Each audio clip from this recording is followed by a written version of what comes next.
They want to eliminate what they call the deep state. The deep state is a cadre of professionals dedicated to honoring the Constitution, the laws of this country, and carrying out the policies of the Congress and the President. The deep state dedicated to carrying out the policies of the President. The deep state dedicated to carrying out the policies of the President. Hey everyone, welcome back to the Prepared Mind channel. It is Sunday Night Live and I'm Pac. I was kind of messed up on Friday. Had a little bit of bad food. Ooh, not good. But I tell you what, I turned it into an SHTF Mad Max lesson. It would be definitely hard to deal with a situation, whether it was a self-defense situation or dealing with bad people. Whatever the situation is, shit has hit the fan, you need to have like no distractions. So I had someone else's food, hence the digestive issues. Started with a little indigestion and some heartburn, and I thought, what the hell is going on? Friday bad. Anyways, the point is have medicine, right? You need food, water, shelter, clothing. Medicine means a self-defense in your plan. So if shit hits the fan and you're eating your food, drinking your water, odds of you having trouble are way down. You eat someone else's food, drink someone else's water, you could be curled up in a ball crying like a little girl. And having medicine, antacids, Prilosec, or whatever those anti-acid, anti-heartburn drugs are, might be a good idea to have some of that stuff that's over the counter available. Anyways, now we're back to where we're at. We're at Sunday Night Live, and I got to tell you, we're already up over 131 people. We're coming in live. We're coming in hot. We've got a lot to talk about. There's a ton of shit going down. I want to start, though, with a brand new bottle of scotch. Well, I'll call it brand new, but I had to sample it a little bit earlier just to make sure it was up to my Glenfiddich 18-year standards. And it is. So Darcy T is going to start the show off and start me off with a $50 super chat donation. And Darcy likes to hit the PayPal donation down below. You got PayPal, Venmo, and CashApp. Now, Darcy T does the PayPal, and then Chin Music likes to do Venmo, and then usually comes in and chimes in more and throws all kinds of curveballs and shit at me. Anyways, Darcy T, we're starting off the show with you today.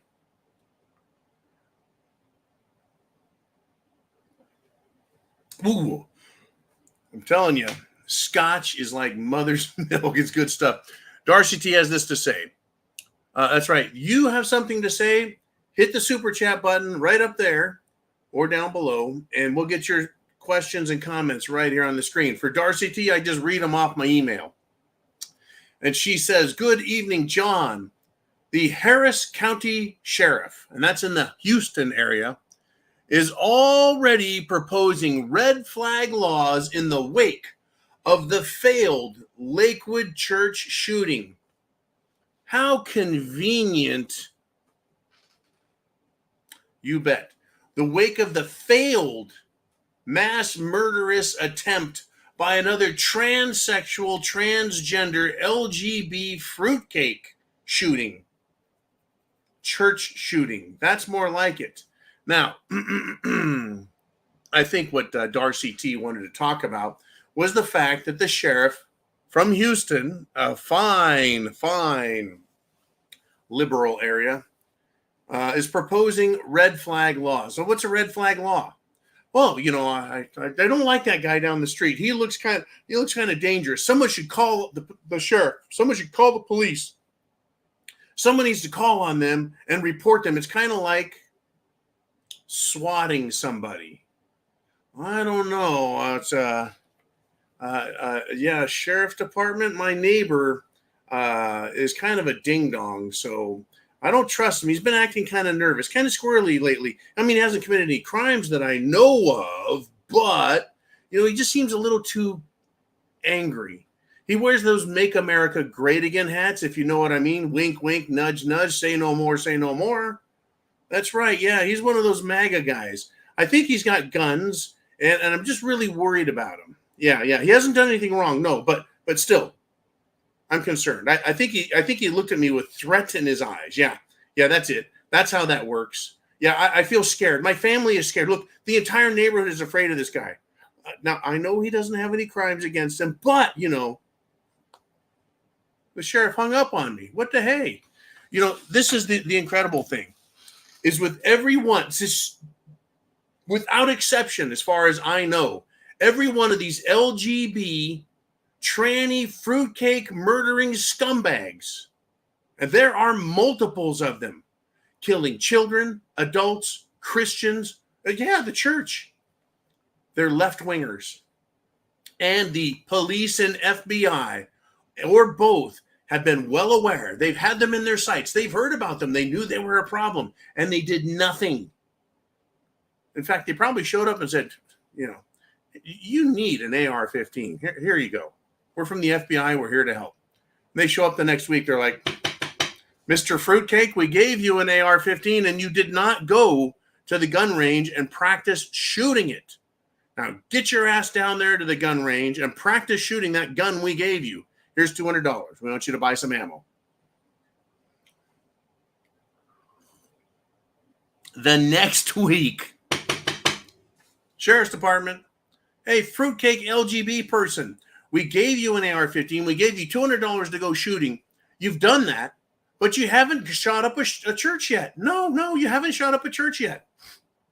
I'll tell you what. They have been caught so many times, the FB lie, so many times, having had mass murderers, terrorists in their sights, and they do nothing.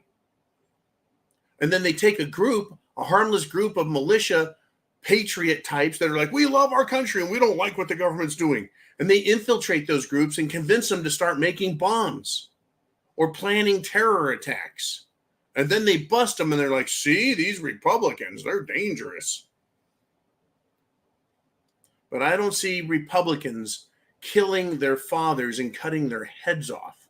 I don't see Republicans going into churches and mass murdering people, or shopping malls, or food courts, or schools, or Christian organizations.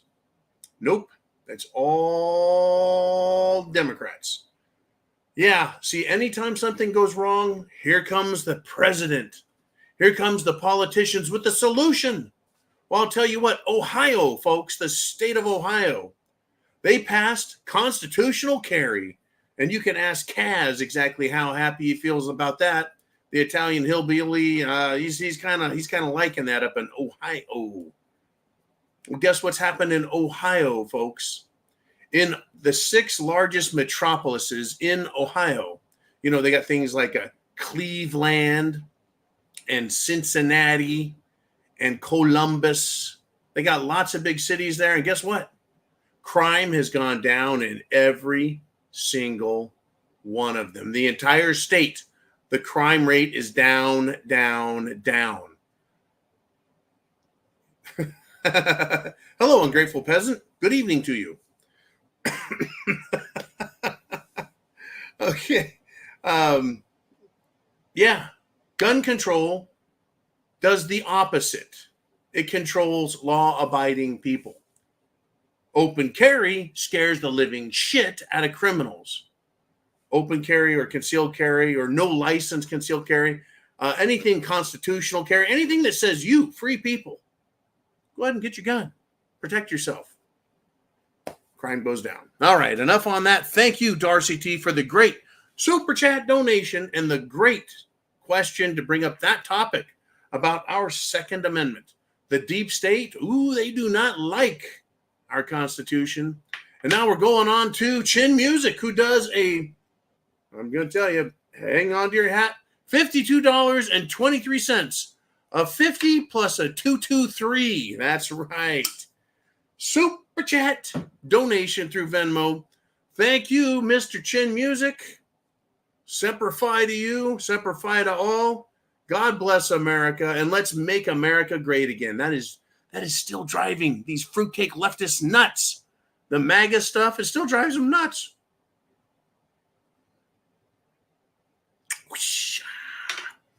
It drives them nuts. All right, let's see. Anyways, Mr. Music, I got an email from you called Shadow Ban. Needs a link. Someone send Chin Music a link, please. How did he get screwed out of a link? Is he in the comment section? Yep, someone send that man a link. Okay. Because I don't have the ability to do that, especially not while broadcasting. All righty. We have 260 people live, and we're heading up. Hit the thumbs up. The show is just kicking off. We've done 2 super chat donations. When Chin Music gets his question up, we'll read that. Oh, here it is. Here we go. The Fed lending facility that was put in place through the repo window to ease last year's banking crisis is set to expire on March 11th. No further plans have been made with the $129 billion still outstanding, all while the demand for cash is set to increase. What he's talking about here is a liquidity crisis in the markets and the banking system. Let's continue with Chin Music. He says banks are teetering, and this source of liquidity is set to expire.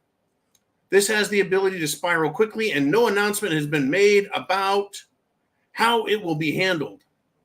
I sent you the article, and I do have that from earlier in the day. Oh, in fact, here it is. It's a Reuters.com article. Repo market may throw a fit, spur the Fed to action. Now, you wrote, Chin Music wrote to me, and all of us, man, we are in deep SHTF. I hope the people sounding the alarm on this are wrong, but they've been right many times going back to 2008 when this started and got papered over the first time. The next crisis is commercial at exponentially larger than the residential crisis. Oof. Now, we got a little bit to unpack here. Let's go back to page 1, if I can, on those comments. The Fed lending facility was put in place through the repo window to ease last year's banking crisis is set to expire. That originally was put in place back in September of 2019. Let me tell you a little bit about it. Banks are supposed to have liquidity. They're supposed to have cash, right? Where's their cash? Where are they hiding it? Where they put it? All in the market? They got no cash. Now, so what would happen is overnight, this is called the repo market. Overnight, one bank, if it's got extra cash, will loan it to another bank at a high interest rate, just for the night, just to make it through to tomorrow. And it has to do with liquidity, or rather, how much cash on hand. Liquidity is cash on hand. But in 2019, we had a massive 2008 style failure in the overnight lending or repo market. Banks did not want to lend to anyone else. They were hanging on to what cash they had. And so the Federal Reserve opened their own window, this repo window here. They opened their own lending window. That's the welfare window, by the way. The repo window is the welfare window. And banks back in 2019 and backwards, 2019 and back into history, banks had pride.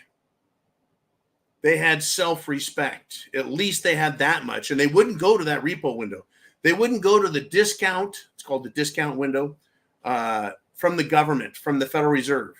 Because what it said is you're a shitty risk. And once you go to that repo window once, everyone else would be like, why would I fucking trust you with our money? Right? When Bank A lends Bank B money overnight, and if the next morning Bank B doesn't have any liquidity to pay them back, then Bank A is fucked. They're like, hey, we lent you money. You didn't pay it back. Now we're fucked. And Bank B is like, that's right, motherfucker. We got your money. So then all banks after 2019 started borrowing from the Federal Reserve. Now they're all welfare. And what an appropriate fucking term for the massive, mega, multi-billion dollar and multi-trillion dollar banks between cash on deposit, investments, assets, holdings, papers, bonds, rockets, missiles, cats and dogs living together. It is a fucking mess. Now, let's continue with Chin Music's discussion about the banking. These last ones are set to expire on March 11th. There's some other stuff happening in March as well. It's all tied together. The commercial real estate market is set. They're going to need to be reinvesting. They're going to need to be, not reinvesting, refinancing. There's as Chin Music is pointing out, there's $129 billion still outstanding. Let's go to the next page if we can. It's very important. There's a demand for more cash coming. The banks have to stay liquid. Then there's this refinancing issue coming up in March. Banks are teetering. We had one bank take a shit in New York City. I think it was New York Community Bank. Anyways, that took a shit just a few weeks ago. All right, another bank failure. Who cares? It was only $200 million. It wasn't a big bank.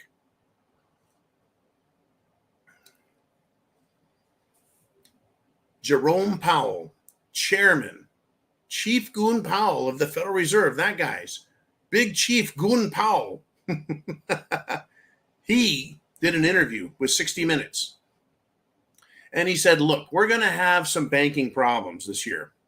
And he was all matter of fact, no big deal. He was like, it's just smaller banks won't be able to make it. But we've got our toolbox. Toolbox means they control interest rates and they can throw cash around. And then he admitted to a third tool called gaslighting, except he didn't call it that, where they can use the media to carry their bullshit and lies and keep confidence up. He let it out there that as long as the Fed acts confident, everything will be fine.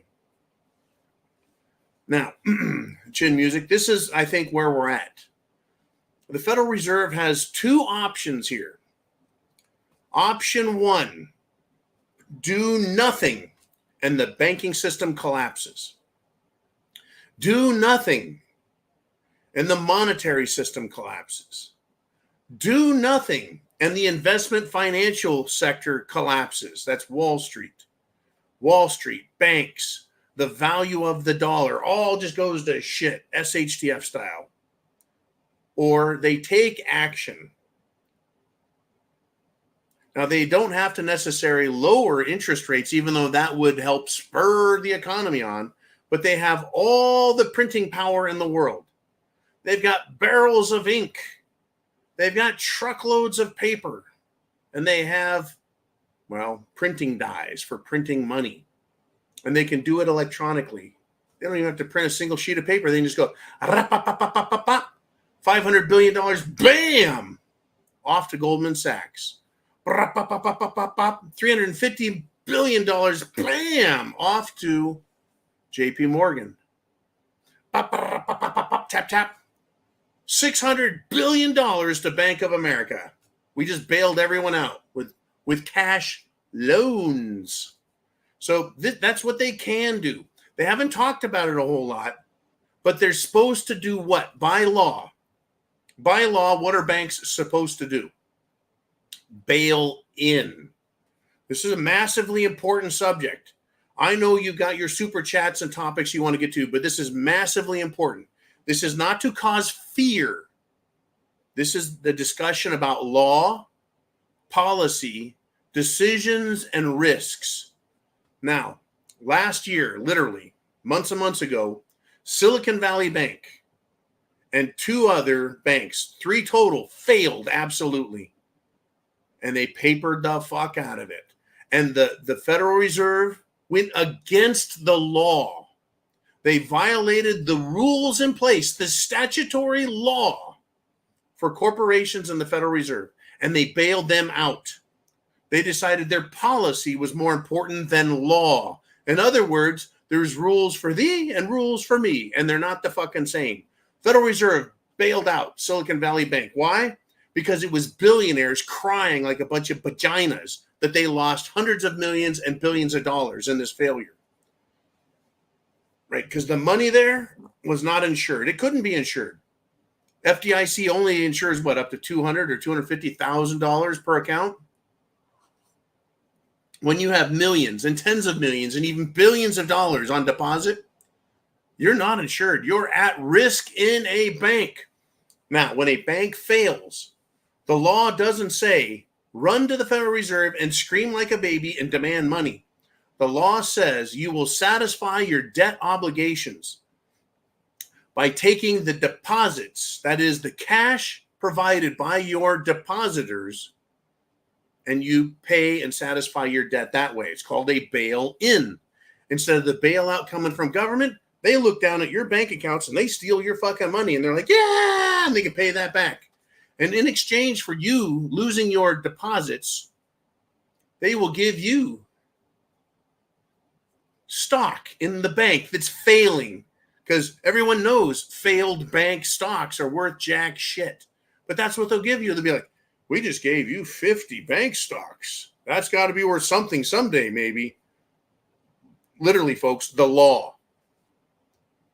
That is the law. Bailing in, taking your deposit. Your deposit is no longer a deposit. The money is no longer your money.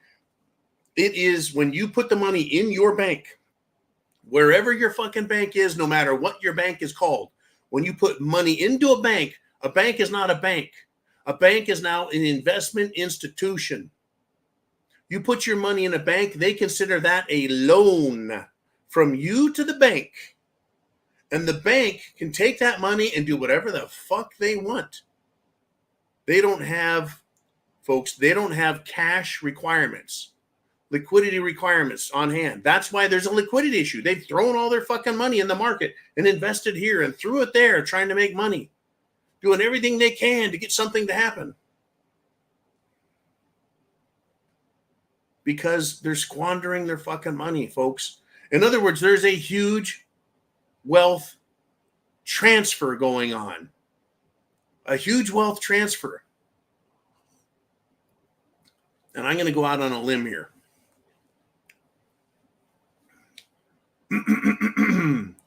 I am Mr. Smith. And I am the chairman of the board for Bank A. I'm Bank of A, and my name is Mr. Smith.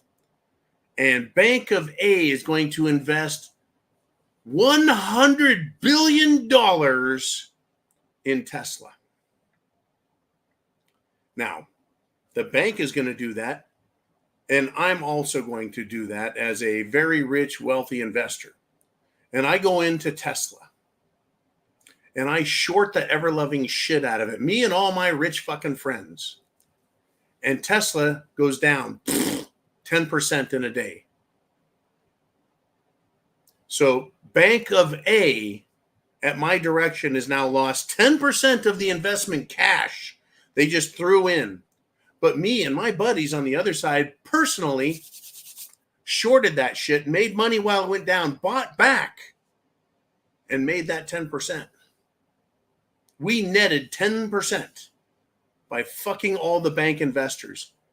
How many times do you think that has happened to everyone in America, in Europe, in Canada, in Australia, around the fucking world, in China, everywhere, Japan?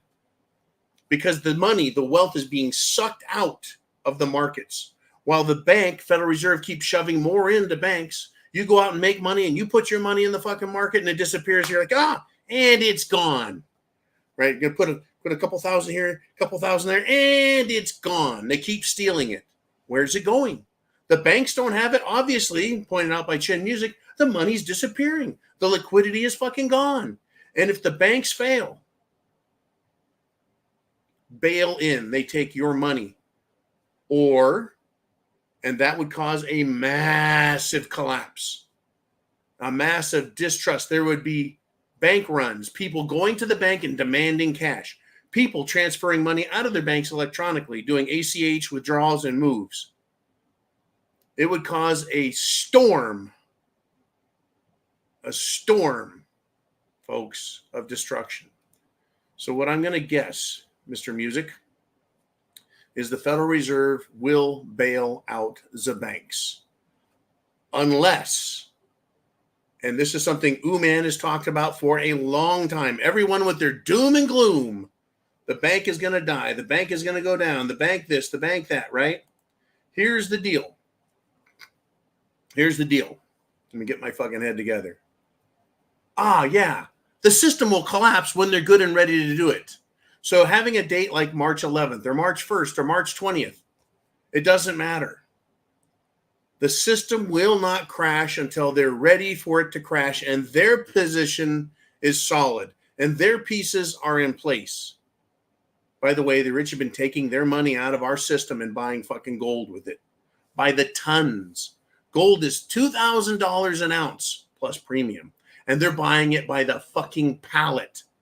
The central banks in other countries, the rich people, the family offices, the billionaires are buying gold by the pallets because the world banking system is now set on, it's all but said that it's a gold standard.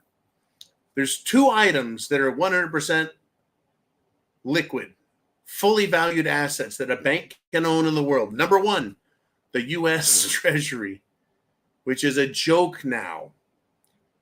It is a guaranteed loss to invest in U.S. bonds with the interest rates. The other thing is gold. U.S. bonds and gold. Those are the two things that have 100% value as an asset. Other countries are not trusting the U.S. dollar and the Federal Reserve System and the U.S. government, which is a fiscal fucking nightmare right now. Fiscal meaning how the government's spending its money. Monetary policy is the Federal Reserve. We're seeing the pains of that, as Chin Music points out. And then there's fiscal policy from the federal government, Washington, D.C., spending like a bunch of drunken sailors at their favorite whorehouse. So, without sounding the fear alarm, understand the potentials we face. They are real. They are current. They're here now. And we have to decide, where do you want to be, right? This is like a come to Jesus moment. Well, if Jesus was coming back, you'd probably clean your house. Do a little praying, right? If you knew Jesus was coming back March 11th, you would definitely, clean your shit up. You'd be like throwing away all your old Playboys and shit, right? Pouring out all your scotch and don't you dare, right? You would be doing all that stuff. No more ham in the fridge, just in case. No more bacon. Like, Jesus coming. Whew, Jesus. Well, we've got to come to Jesus moment with the banks. And we're over 400 people live right now. Woo! Hit the thumbs up, every last one of you. Hit it now. If you're not a subscriber, down below, hit the button, subscribe. Let's do this. Let us keep moving. Super Chat Sunday. It is Sunday Night Live. Hit that Super Chat button. You get your question up, and we'll talk about the topic, like eating the bugs. We got a lot of good stuff to discuss, folks. I've got somewhere around 50 different stories to discuss. We're not going to have that kind of time. But it is your show, and as long as you're doing Super Chat donations, I'll stay right here, and I'll take care of it. Now, as you know, or maybe you don't, $50 or more buys a shot of Glenfiddich 18-year scotch. Because we need your help, folks, literally. YouTube has cut us off, and they've been cutting us off, and we're all completely cut off with the exception of your Super Chats and your membership here. And that's why we ask, hey, $2 a month at thepreparedmind.club. And that club is for premium video, shall we say, access, Monday through Friday to be live. But it's also a place you can go to find what you need to get prepared. Once again, you can leave your money in the bank. You can send your money to Wall Street. You can buy gold and silver. You can buy preps. You have to decide how you're going to get ready and what you're going to believe. COVID, Cerveza bug 19, it happened. The attempt to make you take poison, it happened. 2008, it happened. 9/11, it happened. Sandy Hook, it happened. Boston bombing, it happened. All these fruitcake trannies shooting people, killing their own family members, it's happening. The FBI, the CIA, the federal government working in concert to destroy this country, it's happening. You don't have to believe me. You don't have to believe me. You can just find out for yourself by sticking your head out the door, putting an ear to the ground, and listening to what's really going on. Let's do this. Jolene, Uman, both are here. And where do we go next? We've got Robert Hodges with a $10 super chat donation. And he says, Marbury versus Madison. This is a Supreme Court case decision, folks, from a long time ago. Congress did not have power to modify the Constitution through regular legislation because Supremacy Clause places the Constitution before the laws. On the last word, laws, right down there, that word laws should read statutes, right? Congress does not have the power to modify the Constitution through regular legislation, that is to say, the creation of statutes.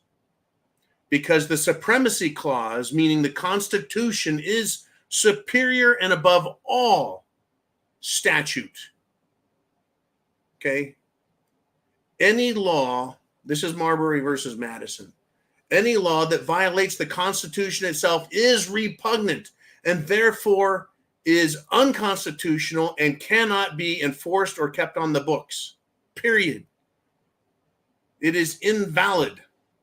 Thank you, Robert, for that super chat donation and the discussion. So by saying that, Robert is saying, hey, Constitution says you have free speech.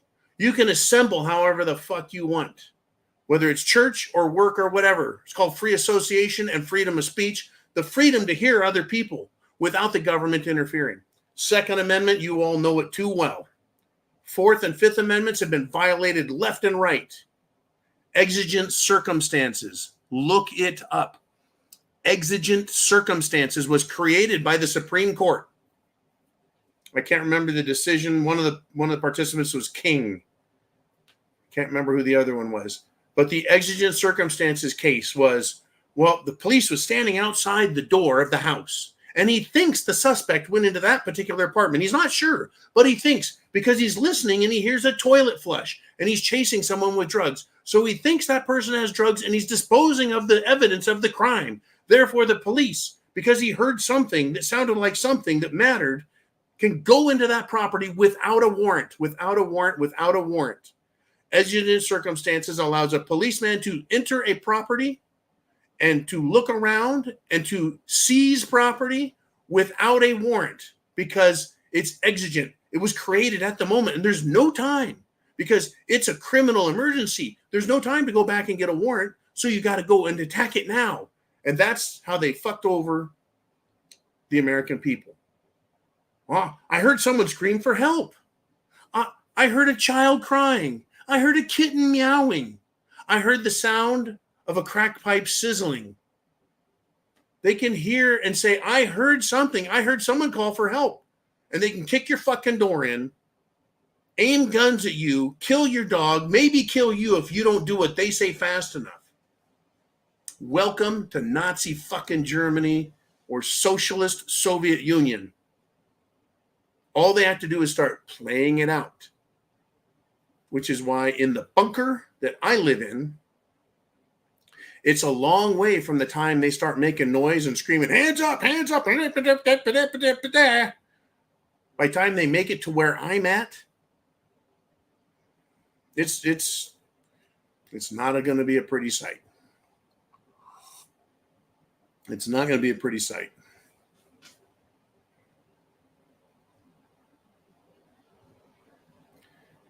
Protect yourselves, folks. Up here first. Protect your mind. Learn facts, truth. Get prepared for shit hitting the fan. Even worse, it's coming.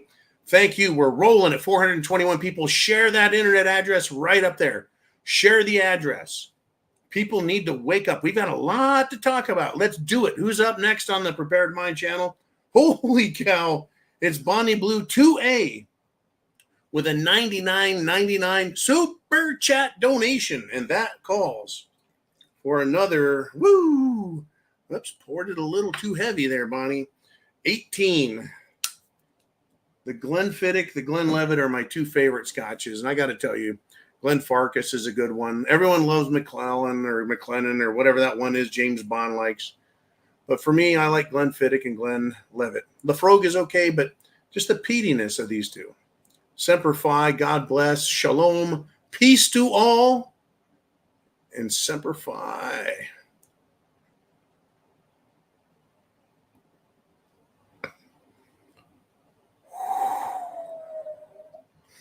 Woo! A couple more of those. I'm going to sleep like a baby. Now, Bonnie Blue has this to say. Let's get to her question.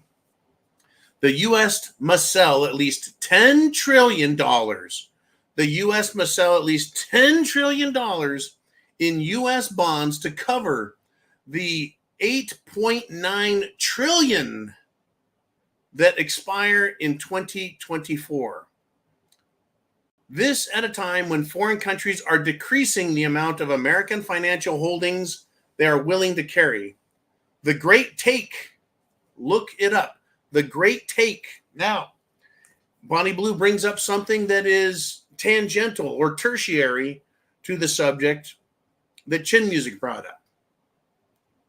This is a little different. This is those bonds. Bonds fund the U.S. government's spending while they go through the whole year collecting taxes from you. And at the end of the year, right, they have to pay for these bonds. Let's say the bond is issued and it comes due. They've got a series of bonds issued and they come due. They have to pay the bond plus interest.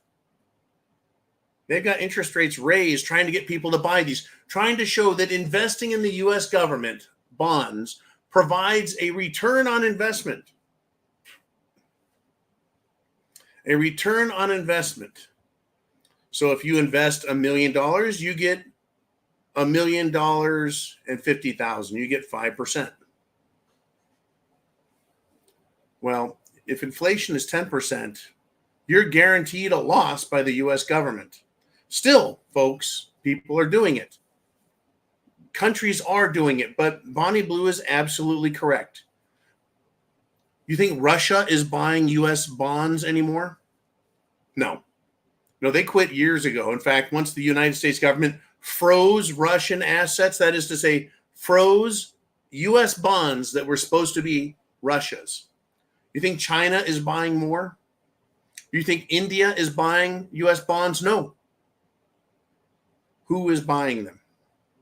Who will buy United States government bonds? When every time a crisis comes up, all the U.S. government does is say, print more money. Print more money, which is inflationary, period. You increase the currency or money supply, you increase inflation. In other words, you devalue not only the cash, but the bonds. The bonds. So yeah, they need to sell 10 trillion to cover the 9 trillion because they have to pay interest. And a lot of bonds come due. They have short-term bonds, mid-term bonds, long-term bonds. Right? They have what? They have just a myriad of bond options. 10-year, whatever, 1 year, 3 month, whatever these fucking bonds are. I don't buy them. You're guaranteed a loss, right? Return-free investment. How would you like that? Well, I've got some money to invest. Well, we've got a return-free investment for you.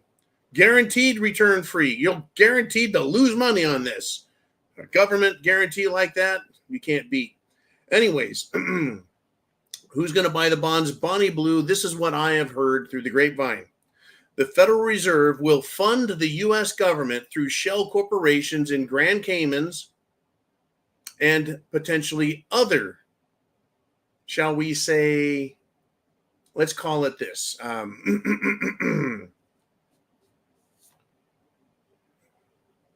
tax haven countries.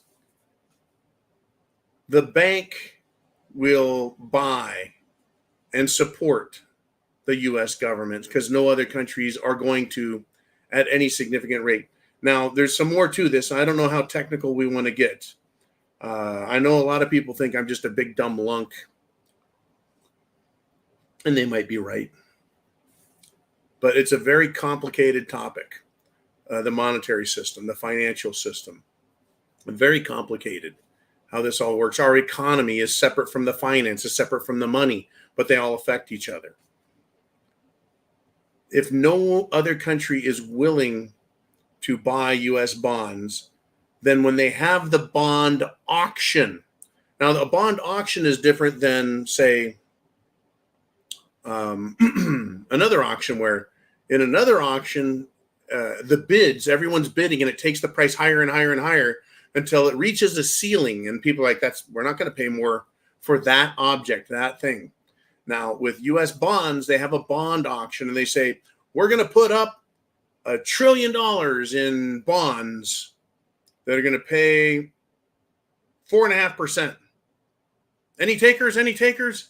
Any takers? And if there's no takers, I'm like, fuck, man, we need that trillions of dollars. Okay, $1 trillion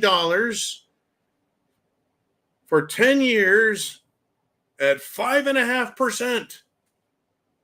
Takers, anyone? And a couple people raised their hand. Yeah, I'll take 10 billion of those, right? But if they don't sell all that they need to, the auction's considered a failure. They'll raise the interest rates, trying to attract people to buy their return-free guaranteed investments. If no one's willing to guarantee a loss, then the bond auction's a failure. Happens to countries around the world all the time. The United States, since it possesses one of the only two 100% declarable assets, gold and the U.S. bonds, typically the U.S. government doesn't have any problem. Now we get to reality in 2024. Countries around the world are now saying, yes, we're in a recession. That includes Europe. They're in a recession. There's a liquidity crisis in their own fucking countries, not to mention inflation.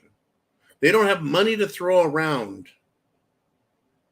So how are they going to invest in U.S. bonds and support the American government?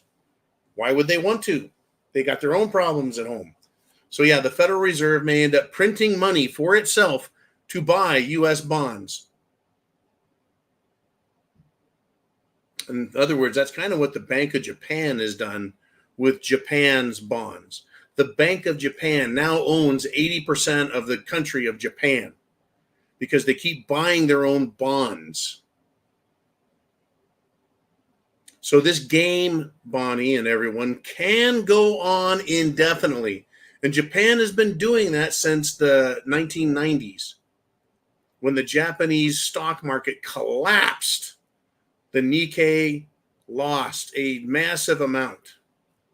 I think 50%. Their stock market went away. Boom, done. And here we are, approximately 30 years later, and the Nikkei has finally gotten close to, or maybe even touched, their old highs. With inflation going on, they've barely been able to touch the number they had back in the 1990s. So a collapse can be devastating. And a collapse can also be forestalled by money printing. It'll destroy the value of the currency, no doubt.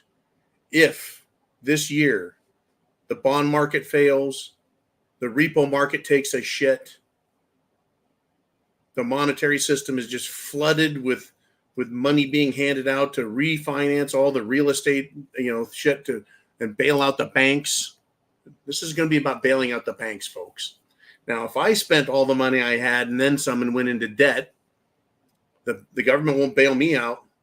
In fact, the government said when they bailed out Silicon Valley Bank, well, it's going to be a case-by-case decision as to whether or not the Federal Reserve will bail out any banks. In other words, are you important enough to the government?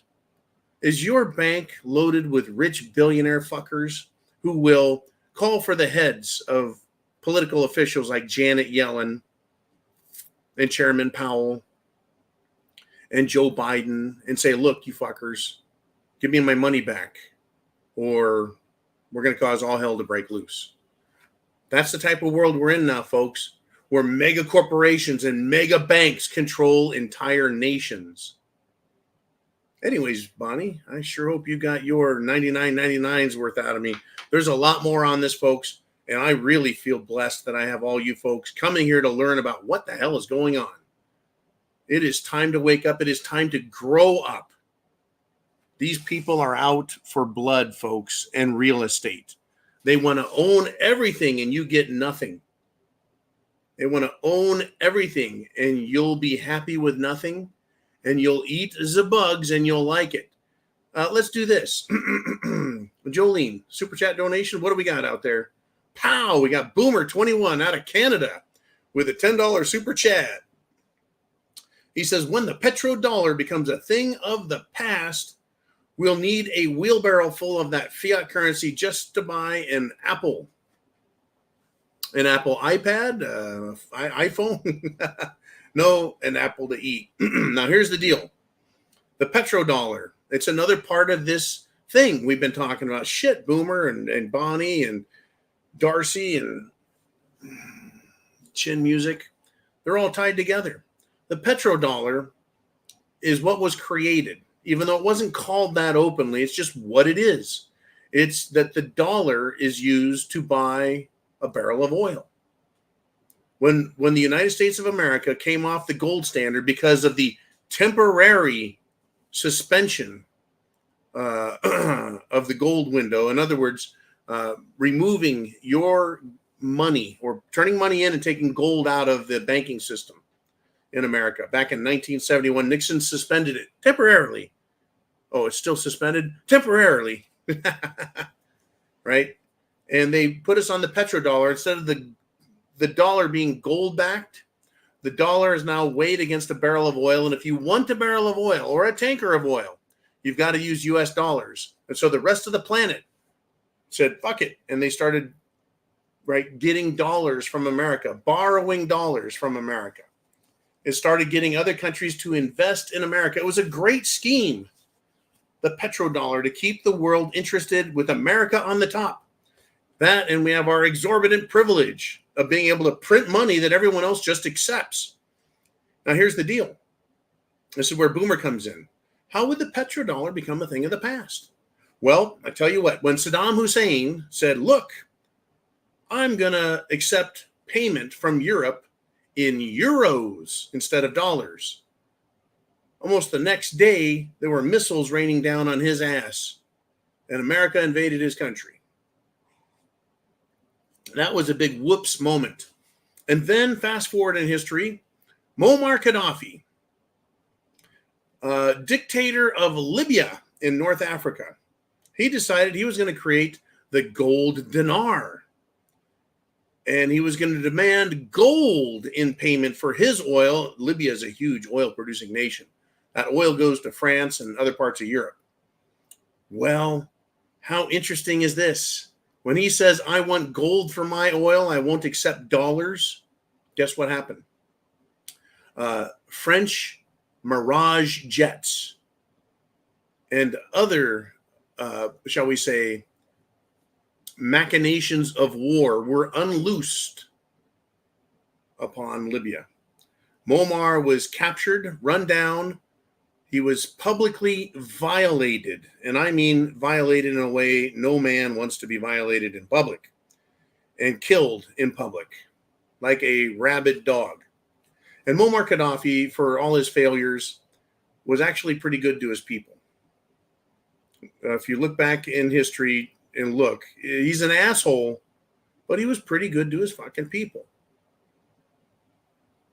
Unlike Klaus Schwab, who wants you to own nothing and like it and eat the bugs and be happy. Muammar Gaddafi did not do that to his people. They got clean water. They got food. They had health care. They had many things that other countries only dreamed of having. He was improving the infrastructure in Libya. He was using the cash, the money from the oil sales to take care of his country, which is what a leader should do. Perhaps he realized and thought, I'm Muammar Gaddafi. I look like I got hit in the face about 1,000 times with the Morning Star. But be that as it may, I've got all the money I need, so why don't I just take care of my people? Crazy stuff. All right. Let us move on. Jolene, who is next? What do we have? Who is up? And it is Heidi with a $2 Super chat donation says you're over 400 already. Darn right we are. We're at 445. 435. The number goes up and down. Let's get that number up. Share that internet address. Text it. Fax it. Put it on a hamster. Tie it on there with a bow. Send it to your neighbor. Whatever it takes. Text, email, whatever. Facebook, Instagram. Send the link around. Get people to show up and learn what the fuck is going on. Thank you, Heidi, very much for letting me know we're doing well. And Jolene, have we got another one sitting there? I can't remember. I'll have to look. No, it's my turn. Oh, yes. It is my turn. Where do I go on this one? Let's see. The sheriff's office in Texas has confirmed that Mitch McConnell's sister-in-law, Angela Chow, drowned after her car went into a Texas pond. I thought Mitch McConnell was up in Tennessee, and his wife's sister just happened to be in Texas. How interesting is that? Now, this was fascinating to me. Her car, it turns out, is a Tesla. Her car turns out to be a Tesla. And somehow she drove it into a pond and drowned. Folks, by the way, Teslas are remote controlled by the owner. Whenever the owner wishes, they can remote control that thing like a toy. I've seen it.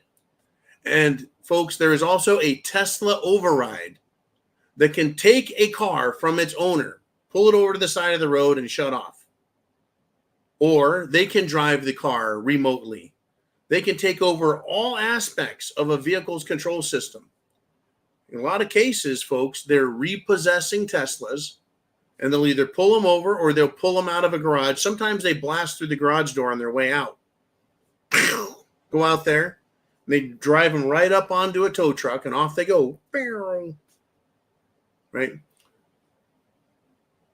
So for me, it's easy to imagine that Mitch McConnell's sister-in-law, her car was controlled, and the driver was locked out of all controls and mechanisms. Then whoever did have control of that car put that car in reverse. Yes, folks, the car, the Tesla with Mitch McConnell's sister, was in reverse, and it backed into a pond until it sank. And his sister-in-law drowned. I wonder if she was an adversary. Who benefits? Key bono. Who gets more power or makes more money or gains more political control? That's why these things happen. Now, I mean, just imagine this. It gets me. It truly gets me. How is it, right, that she could be parked next to a pond, stupidly put the car into reverse, back it into a pond a little bit, and not think to open the door and get out? Oh, I'm stuck in the mud.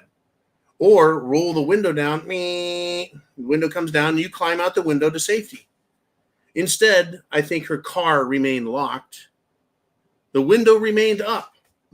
And she kept backing up into the pond until the car submerged and she drowned. It's an accident, folks. It's an accident. They decided it's an accident. It's an accident. Okay, folks, let's go. This is your show. It's Sunday Night Live. If you've got something to say, hit that super chat button. Let's get it on. Let's see what's on your mind. Jolene, who is next? We've got Bioxo77 with a $4.99 super chat donation. He says, have you heard anything about the crazy fires in Chile? It's sounding and looking kind of similar to Lahaina and the Paradise Fires. Now, with respect to Chile, no, I haven't really paid much attention to their fires down there. It wouldn't surprise me. What he's talking about when it comes to Lahaina is this fire went through a completely civilized area of Hawaii. It's on the southwest coast. It's a couple of southwest coasts in Hawaii, but the southwest coast, leeward side of the island. Anyways, there's homes, there's asphalt roads. It's a town, it's a city, roads left and right, up and down, roads everywhere. Fire departments. You got an ocean full of water right there in Lahaina. But somehow a fire caught fire and jumped from house to house and across the roads and consumed the whole town. And how many hundreds or thousands of people died? People jumping into the ocean to get away. Well, it was fueled by some incredible winds, John. Well, I've been to Lahaina. I've spent over 20 days there. Okay, I'm not a local in Lahaina, but I've been there. I drove around enough. Cities just don't burn to the fucking ground like they did in the 1800s. When they're built really close, they're all brittle and dry like fucking matchsticks. And then, cows like to kick over lanterns, apparently, and burn down entire cities. It ain't that kind of world anymore. The Paradise Fire had fires that burned through steel buildings, yet left trees 50 feet away, unsinged. Yet the fires are hot enough to melt steel. It's suspicious and funky. I don't know about Chile this time, Biaxo, but it wouldn't surprise me if we didn't have more of these bizarre fires. It's probably because you Americans, are eating too much beef. That's what's causing the problem. There's your problem. All right. Thank you. Jolene, who is up next? We've got Boomer back with another $10 super chat. Pow, donation. And he says, it would seem that Russia, with their closed borders, which doesn't practice climate change, diversity, equity, and inclusion, and LGBTQ hysteria, is now starting to look like America back in the 1950s. Let me tell you a little bit about Russia right now, based on the articles I have read that are either from Sputnik or from Tucker Carlson or from other media that is free to travel into Russia. That's right. The media is allowed to go into Russia. Now, if you act like a spy and you do spy shit, then they'll arrest your ass. So that's happened in the last year as well. But what we've discovered is that Russia, regardless of religion, whether you're an Eastern Orthodox Catholic in Russia or a Muslim in Russia, you love your country and your country comes first. You don't want to destroy your country because of your religion. You want your country in place and strong to protect you and your religion and your religious beliefs. Quite a bit different than the extremist crap elsewhere, right? Now, Russia. You mentioned the 1950s, boomers. The 1950s is an era of America that I fondly look back to, even though I wasn't born during them. There's a lot of nostalgia there in the 1950s. A lot of nationalism and pride of country back in the 1950s. And we were also on a war economy footing to start the Cold War and build a military, build the technology to protect ourselves from the Soviet Union, communist Russia at the time. And America was united against stinking, smelly communists. Now, Russia, folks, is united against fascism and communism. They are heavily nationalist and very proud of their country. And so, yeah, it kind of smells like the 1950s, where people are very proud and they're on a war footing and have been on a war footing for several years, in fact, especially since the Ukraine special military operation has started. Russia doesn't want queers, the LGBT crowd, trannies in their country. It is a mental illness, and they know it, and they're continuing to treat it as such. Okay? They have closed borders. They're not allowing immigrants to come in. No. There'll be no trash allowed into Russia. What good is Russia going to do? How will Russia benefit from having non-productive, non-assimilated, non-trained, unskilled, worthless, radical scumbags in their country. They know better. Yet Europe is continuing to do it, and so is that motherfucker Biden in Washington, D.C., and that's what he is. Yeah, Russia, folks. Oh, diversity, equity, inclusion. Right? Yeah, all of that. We need more fruitcakes in charge. Yeah, it looks really good when you have a transsexual talking about health and human services. It's really cute when Ukraine has a transsexual come out and threaten America and Europe with war. And speaking of that, Democrat Senator Chris Coons, right, recently has said American troops will be on the front lines in Russia against Russia unless more aid is given to Ukraine. Once again, folks, a Democrat elected is in the process of using terror. Terror is, folks, two things.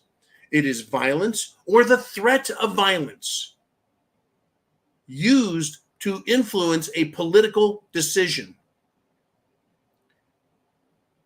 Democrat senators who are threatening we're going to go to war and your sons and your daughters will be put in the front lines to die unless you give them money is political extortion. It is political terrorism.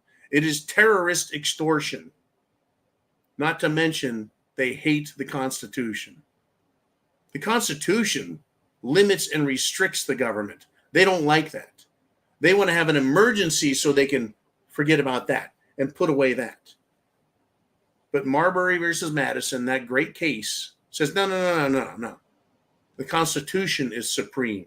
Statutes are way below. A statute has to operate within constitutional limitations and restrictions. And it does not supersede any constitutional protection, nor does it supersede any constitutional limitation on the government. But here we are. Look at what they're trying. Just look at what they're fucking trying with us, folks. Let's do this. We're at an hour. An hour in, folks. 456 people live. We've got Chin Music back in the house with a $4.99 super chat donation. You got something you want to talk about? I'll make you famous right here. Hit that super chat button. Pow, we talk. Chin Music says, Mitch's sister-in-law must have started taking payments in yen. Got an Arkansas GPS. Interesting indeed. Started taking payments in yen or Chinese yuan. Yeah, who knows what is going on, folks. What we do know is Mitch McConnell, his wife is a Chinese nationalist. She is a nationalist Chinese. She is Chinese, not Chinese American. Maybe she's got an American, shall we say, citizenship card because she married Mitch McConnell. I don't fucking know what their deal is. I just know she is Chinese. And Mitch is not an attractive man. And so, yeah, Mrs. McConnell's sister, well, she's now dead, is not here in America. It doesn't mention her husband. It doesn't mention who she is. You can find out who she is if you want to. I'll leave that up to you. Find out what businesses the McConnells are invested in China. Find out what company, what corporations, investment companies, Mitch's wife's now dearly departed sister was engaged in. Find out the money flow, and you will see who she is and what she was doing. I'm not going to spell it out for you on this one. I've done a little digging already. It has to do with money. All right. Thank you, Mr. Chin Music. I appreciate it very much. And let's roll on if we shall. We have Gary D with a 1984. Woo! I haven't seen a 1984 super chat in quite some time. You know, we get a lot of 1776, a lot of 30.06, right? But 1984 is George Orwell's dystopian nightmare of a story about the world under the heel of totalitarian governments, the world broken up into multiple sections that are controlled with heavy hands by their governments. And they're told they're always at war with each other to keep the people scared and under their control. There are no more rights. There's just privileges.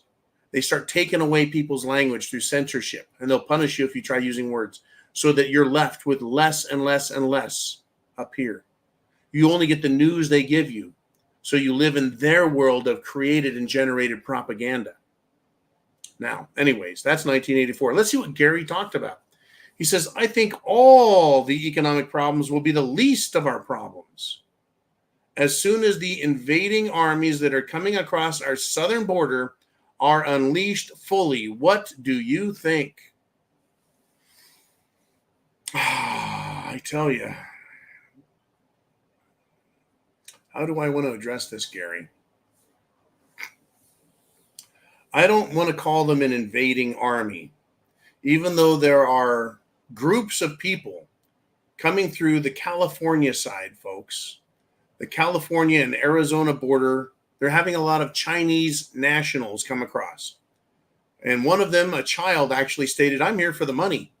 I'm here for the free money. They're dumping Chinese off, but there are a lot of military-aged men. Now, I don't know if I want to call them an army, but I might call them a terror unit. And the same goes for the Palestinian types, the Hezbollah types, the MS-13 types that come through in clusters. They're not quite full armies. But what do you think if there were 1,000 terror cells in this country with 10 guys each, a terror cell? If there were 1,000 with 10 men each, that's only 10,000 terrorists out of 10 million, actually a lot more, but let's just go with 10 million people have come into our country illegally. Let's just assume that there are only 1,000 terror cells with 10 men each. 10,000 times 10 is 100, times 10 is a million, times 10 is 10 million. So basically what I'm telling you is 10,000 terrorists is 0.01%. 0.01% of the population that's flooded across the border would be 10,000. Tell me if I'm wrong, Mr. Human. It's either 0.1 or 0.01%. Any way you look at it, it's far less than 1% of the overall population that is snuck into this country. And I think it's 0.1. We could have 10,000. It is 0.1. 10,000 terrorists. 1,000 terror cells with 10 men each. They could do an awful lot of damage. Once one starts their shit, Gary, I would expect 2, 3, 4, 20, 50, 100 of these cells to start doing what they do. Whatever it is they're trained for, whatever it is that's expected of them. Even if they are outnumbered 1,000 to 1 by armed Americans, and you bet your ass we are outnumbering them and outgunning them, they can still cause a lot of damage to infrastructure, power, water, sewer. That's right. Power, water, sewer, food processing, government operations. Yeah, we need government because most people think they need government. Distribution, bridges, tunnels. Now, I'll go one step further with you, Gary, and this is a great, great topic. Tonight's topics are fucking fabulous. What if we are electronically attacked at the same time that the southern border crossers go on their furious anti-America, hate America destruction missions, and then we're hacked from without by the Syrian electronic army or the Iranian electronic army or the Russian, Chinese, North Koreans? What if they all join in to try and collapse the system? Now, I'll tell you what. I'll tell you why Russia and China don't really want that. And I believe this wholeheartedly. is China and Russia do not want America destroyed. Trust me, they don't. They make a shit pile of money off of us. That's right, Russia does too, folks. Directly and indirectly through European trade. They don't want an unstable, fear-driven America. They want everyone in D.C. calm. Calm the fuck down, you bunch of fruitcakes. You bunch of butt pirates in D.C., calm the fuck down. We don't want nuclear war. But Washington, D.C., these politicians, these deep state scumbags do.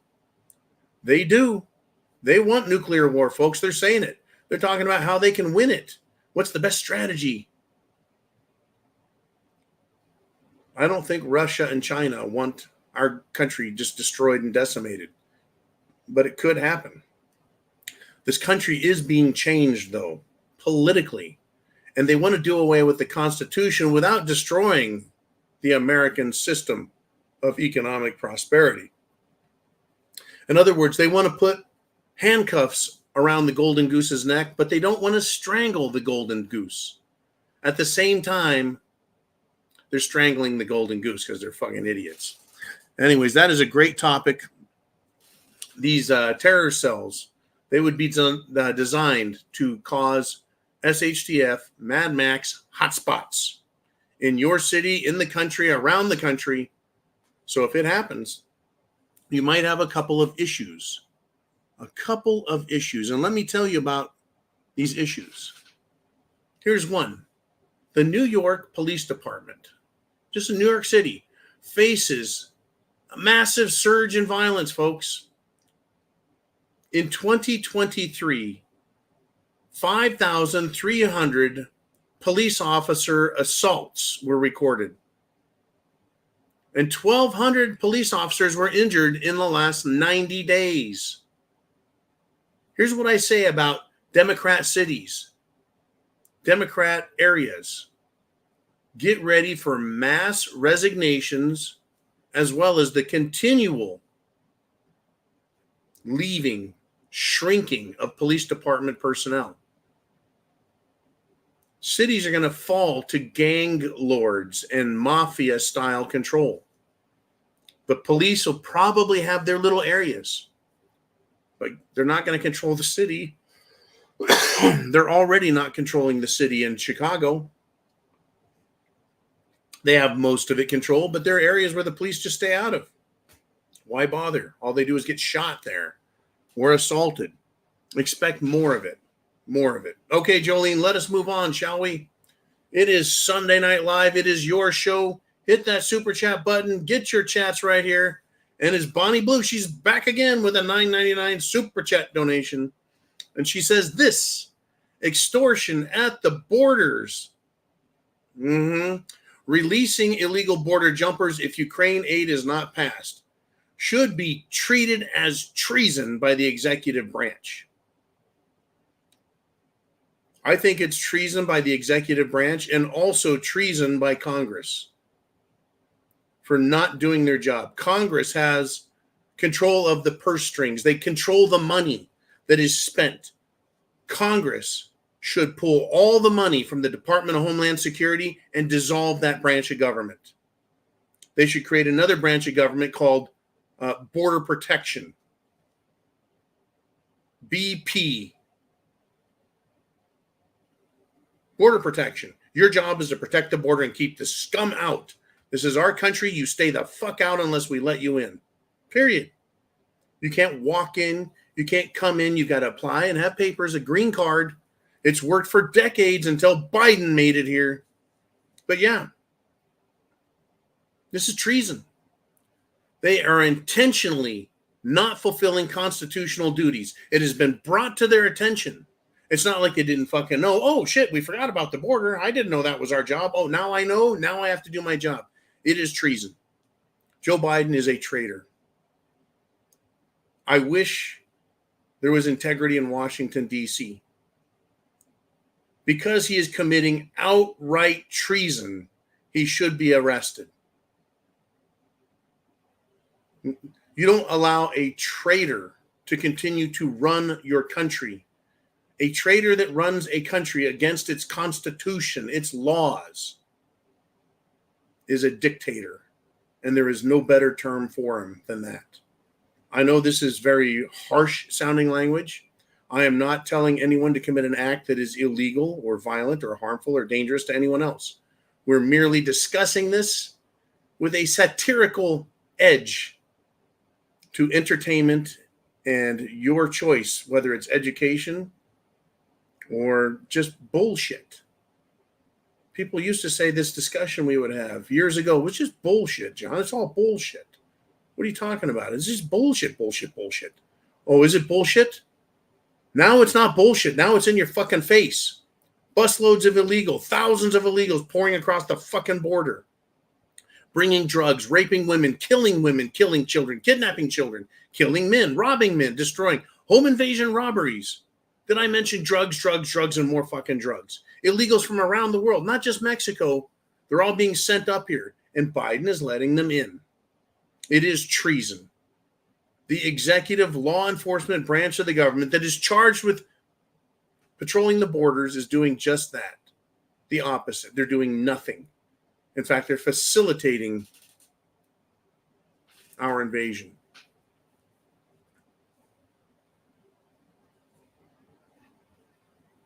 Thank you, Bonnie. Now we've got this. I want to talk about this now, real quick. These congressional scumbags. You bring up treason by the executive branch, Bonnie. I'm going to bring up treason by congressmen. A few days ago, I think it was Friday, I got a call, a message from one of the Prepared Mind premium people out there. We'll just call him Orlando.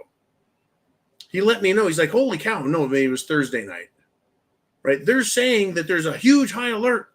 A serious national security threat has been discovered.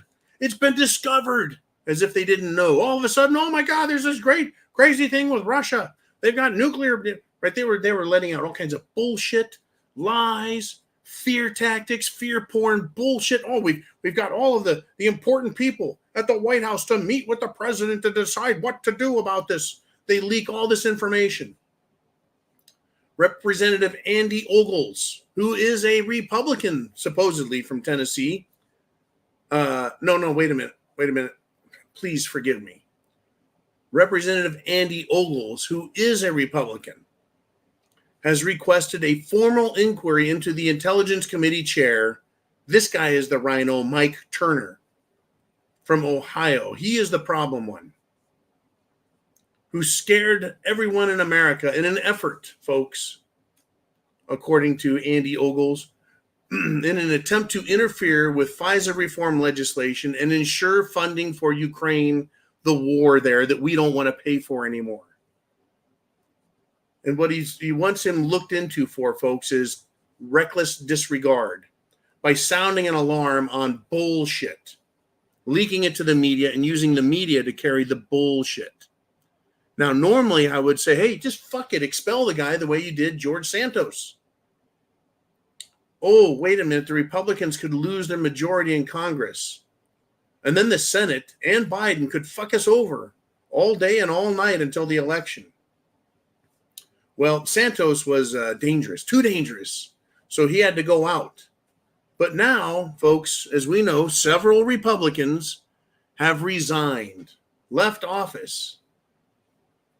And there is a very, very, very narrow margin. I think it's a 1-vote margin to maintain control of the House of Representatives. It's almost like the rhino Republicans, like Kevin McCarthy, former Speaker of the House, shitsack Kevin McCarthy, and others, like they wanted to cripple Republican power. And now assholes, folks, like like Representative Turner, assholes like him can violate the trust we have in them and the sanctity of their rules. And the Republicans don't dare expel him or lose him because of, well, they'll lose power. So at worst for this asshole, a censor is what he's going to get for scaring the shit out of Congress, scaring the shit out of the media, and scaring the shit out of Americans in general, thinking they were The nuclear war was imminent when it wasn't. Imminent when it wasn't. Okay, Jolene, where are we rolling next? What do we got? We're an hour and 20 minutes into the show, and we've got Chin Music back with a $9.99 super chat donation. And he says, we are led by the biggest group of zeros in our society. We could do better with 535 random pole dancers. HTF did, how the fuck HTF did this happen? I don't sleep well at night. And down in Texas, Chin, I know you and Darcy T are not sleeping well because you're right next to the firestorm. And there's 435 congressmen, and there are 100 senators, and that's 535. Let me ask you this. How could we do worse with 535 strippers? Imagine 535 strippers running Congress and the Senate. Could they do any worse? Could they do any more damage than is already being done? They would have the same lawyers, folks, the same staffers working in their offices telling them, hey, let's try this legislation. Try putting this out there and see if you can get the other strippers to agree with it and see if the people of the United States will swallow this shit. And if you can get other people to vote for it and the Americans like it, then let's just see if this bullshit makes it past the Supreme Court. That's what all of the lobbyist asshole lawyers in Washington, D.C., that's what they do all day, every day, 365 days out of the fucking year, including leap year, is they put bullshit laws in front of stupid ass fucking congressmen and senators and say, push this shit on the American people. Yeah, you're right. What's the fucking difference? These rhino Republicans sell us out every day. These Democrats lie, cheat, and fucking steal and admit it every day. They're pushing this anti-American, destroy our nation shit every day. Are you prepared? Big question. Food, water, shelter, clothing, medicine, means of self-defense. Do you have a plan to deal with your area, your 10-mile radius you're in the middle of? If shit got really nasty. If some terrorist cells decided they were going to go off. If the power grid went down.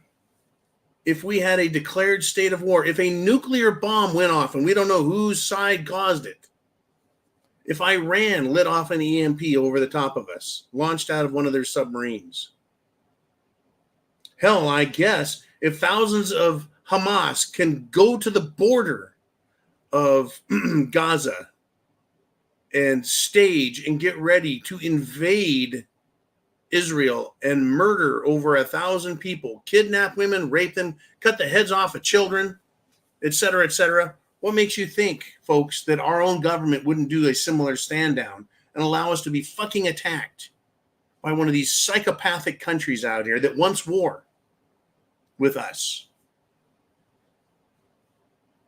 Oh, it's very possible. Well, Joe Biden, the pro-Palestinian, pro-Hamas, pro-Hezbollah types, they call him Genocide Joe. They don't like Hillary Clinton. They shouted her down, said she's got blood on her hands too. The Democrats, folks, are not protected from these wackos. Russia doesn't want to invade us. The United States government in D.C. wants to invade us, and they have.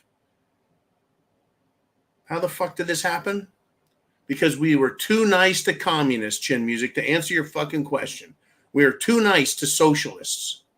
They should be run out of the country with a fucking bullwhip cracking in their ass.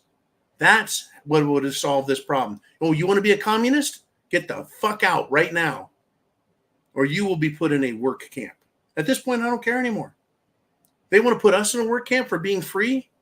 They want to put Americans in re-education camps, in work camps, in death camps, because they don't like us. Okay, then fine. Communists, you get the same treatment. We'll see who wins that battle. I've had it with these fucking people. I'm telling you, Chin, don't want anyone to do anything stupid or illegal. Just be prepared. I don't sleep well at night when I think about these fucking idiots and what they've done to our country. I don't, but they're going to keep on doing it. Now, this is important, folks. While we're talking about the invasion on the southern border, today is February the 18th. 2 weeks ago, February 3rd, guess what the Pentagon did that none of us knew about? And I just learned about today. 2 weeks after they made these decisions, understand, when they make a decision, we won't hear about it until it's in our fucking face. And here's what I'm talking about. The Pentagon on February 3rd decided it would have its Army Reserve Officer Corps discuss, folks, war college, war game, where they go, okay, this is the scenario. And they hand the military officers a scenario. And they say, how are you going to handle this? How will you carry out the president's orders? How will you approach this? What is your game plan, your war plan? So they war gamed this, a mock exercise over Texas National Guardsmen who won't do anything about drowning migrants in the Rio Grande. That's right. Governor Abbott, they named him by name. Governor Abbott in Texas is allowing migrants to drown in the Rio Grande because of his barbed wire and obstacles he's put up. And a Texas National Guardsman was shooting swimming migrants, and he was screaming America first as he did it. Do you see what's wrong with this? Most Americans have no idea what is wrong with this. This scenario that was presented to the officers of the U.S. military through the Pentagon, this scenario, which named Governor Abbott and named a Trump political point, America first. This is a politicized operation that the Pentagon did. The scenario was blatantly and openly political, period. Naming, folks, they want to name in this scenario, well, Biden and his administration, they're the heroes in this. They're protecting the human rights.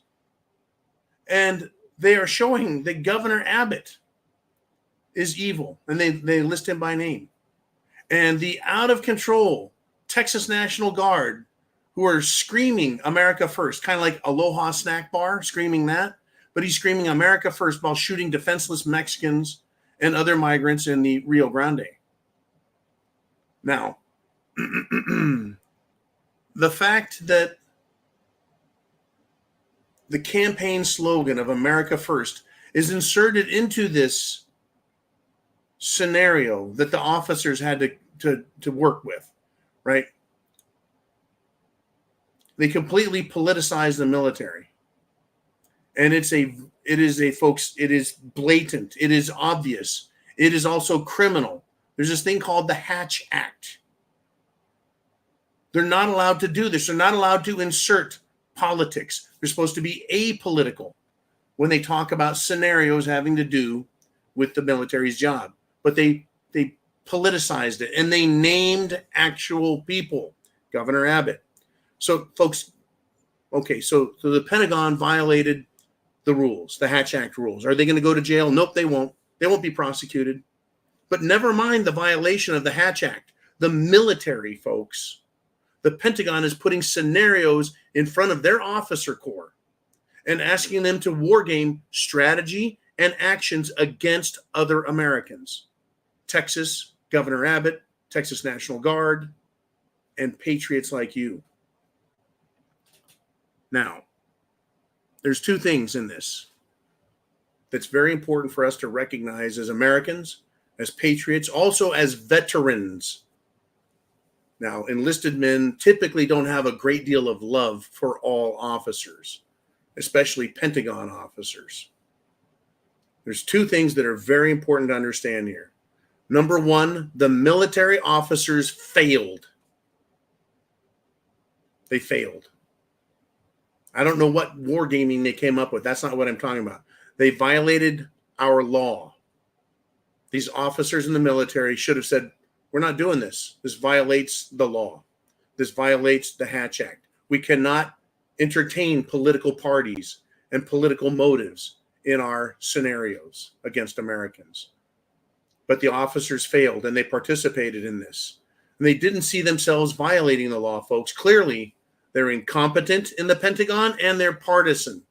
Important to note, the Pentagon is partisan and anti-American. Number two, the officers went on to war game with the Texas National Guard. That's right, folks. Other military, the Texas National Guard, as their enemy. That's right, folks. The Pentagon has strategies to fight and kill the National Guard, which is militia, and other America First allies, which is militia, like patriots and Republicans.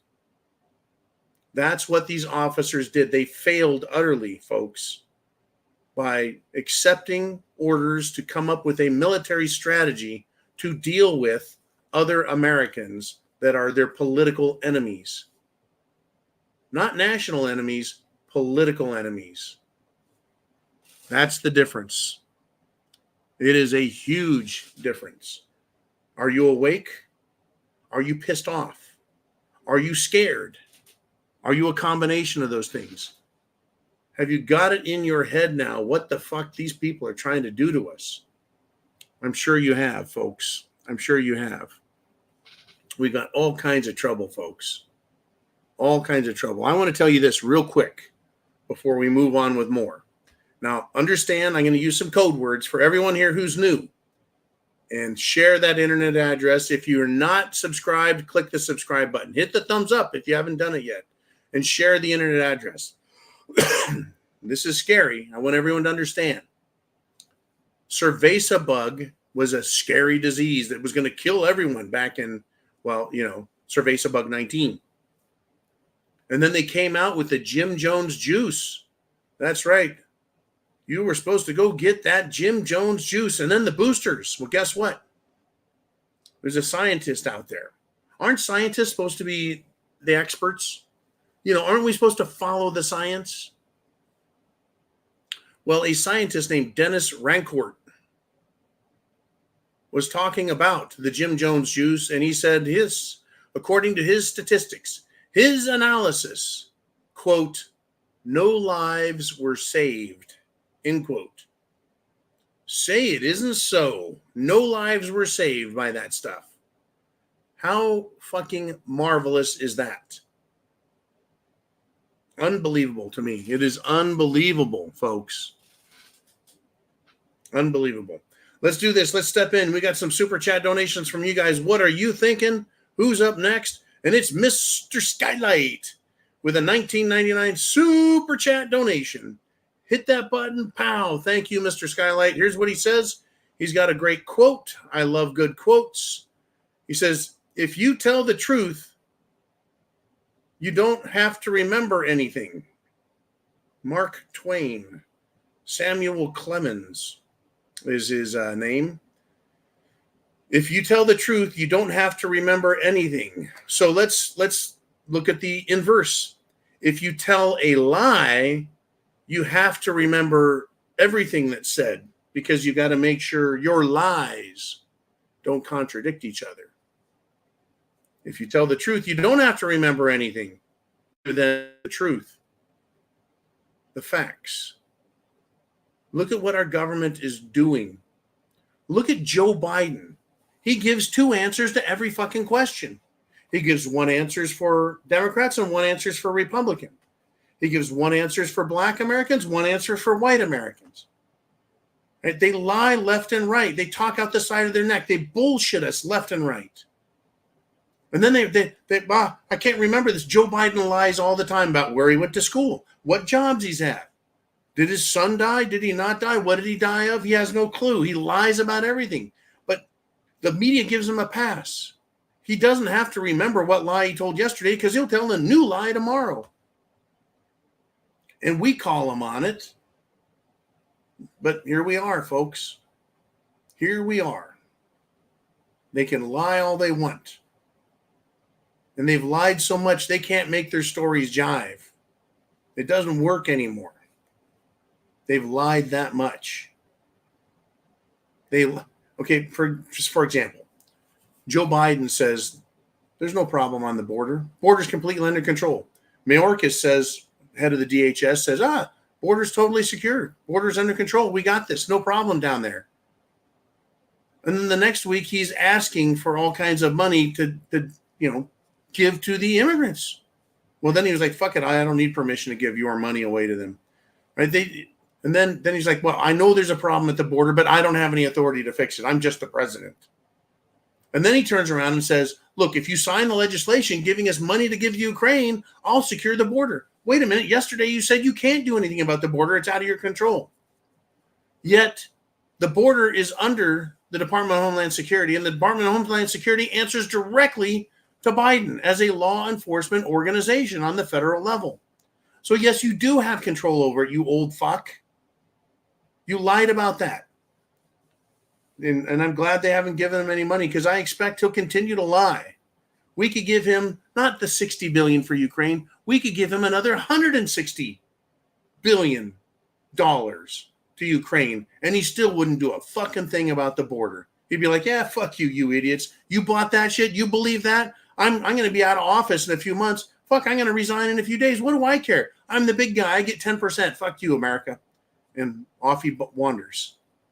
Can you imagine Joe Biden? He craps his pants all day. He pisses his pants all day long. He gets fucking lost.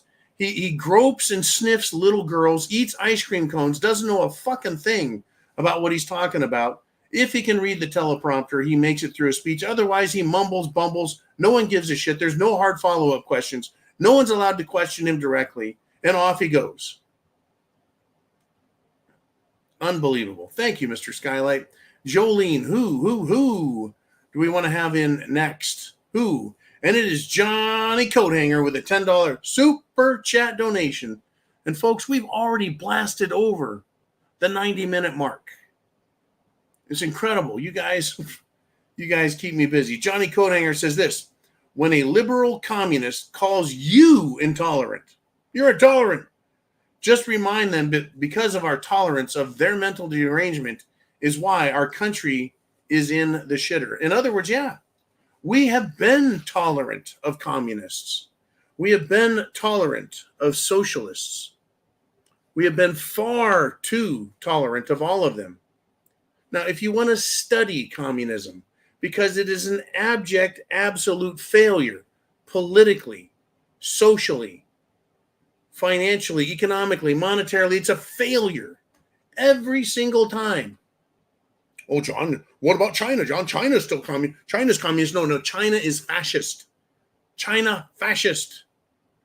They allow corporations to own their corporations. They're allowed. It's a privilege, but they own the corporation so they can utilize cheap labor, so they can make an enormous profit, give some to the Chinese Communist government, but be allowed to operate like a free market, or rather a free fascist market corporation, because they're allowed to bribe people. Oh yeah, people take bribes to get legislation done in their favor, to be given special permission. That is a bureaucratic function, giving people permission to do that which would otherwise be illegal.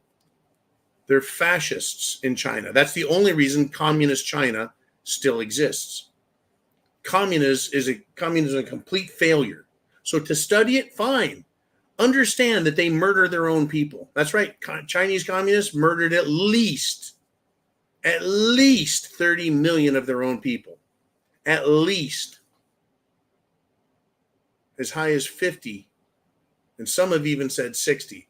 But there is a consensus, if we're supposed to believe consensus, that over 100 million people have died because of socialism, aka communism. Nazi Germany, Soviet Russia, Soviet China, not to mention all the fucking people that died in Laos, in Cambodia, in Vietnam, and in African nations where they tried communism, and in South American and Central American countries where they tried communism. Our country's in the shitter because we have been too tolerant. I agree with you, Johnny Coathanger. There needs to be a law that is enforced that says communism, socialism, no. Anything that contradicts the Constitution and the spirit of the Constitution and the spirit and word of the Declaration of Independence, that ought to get you jail time. It ought to get you expelled from the country. Oh, I like that. Exile. Get the fuck out and stay out. I don't care if you were born here. You're a stinking, smelly communist. Communists want to murder us. Have you heard these fucking people talking? Have you heard them? The college students, the high school students, the recently graduated college students in their 20s. They are violent, violent anti-Americans. We're talking violent, folks. They burned, loot, and murdered America in 2020 because a multiple felon was whacked out of his mind on fentanyl and died while he was being arrested by the police because he couldn't breathe.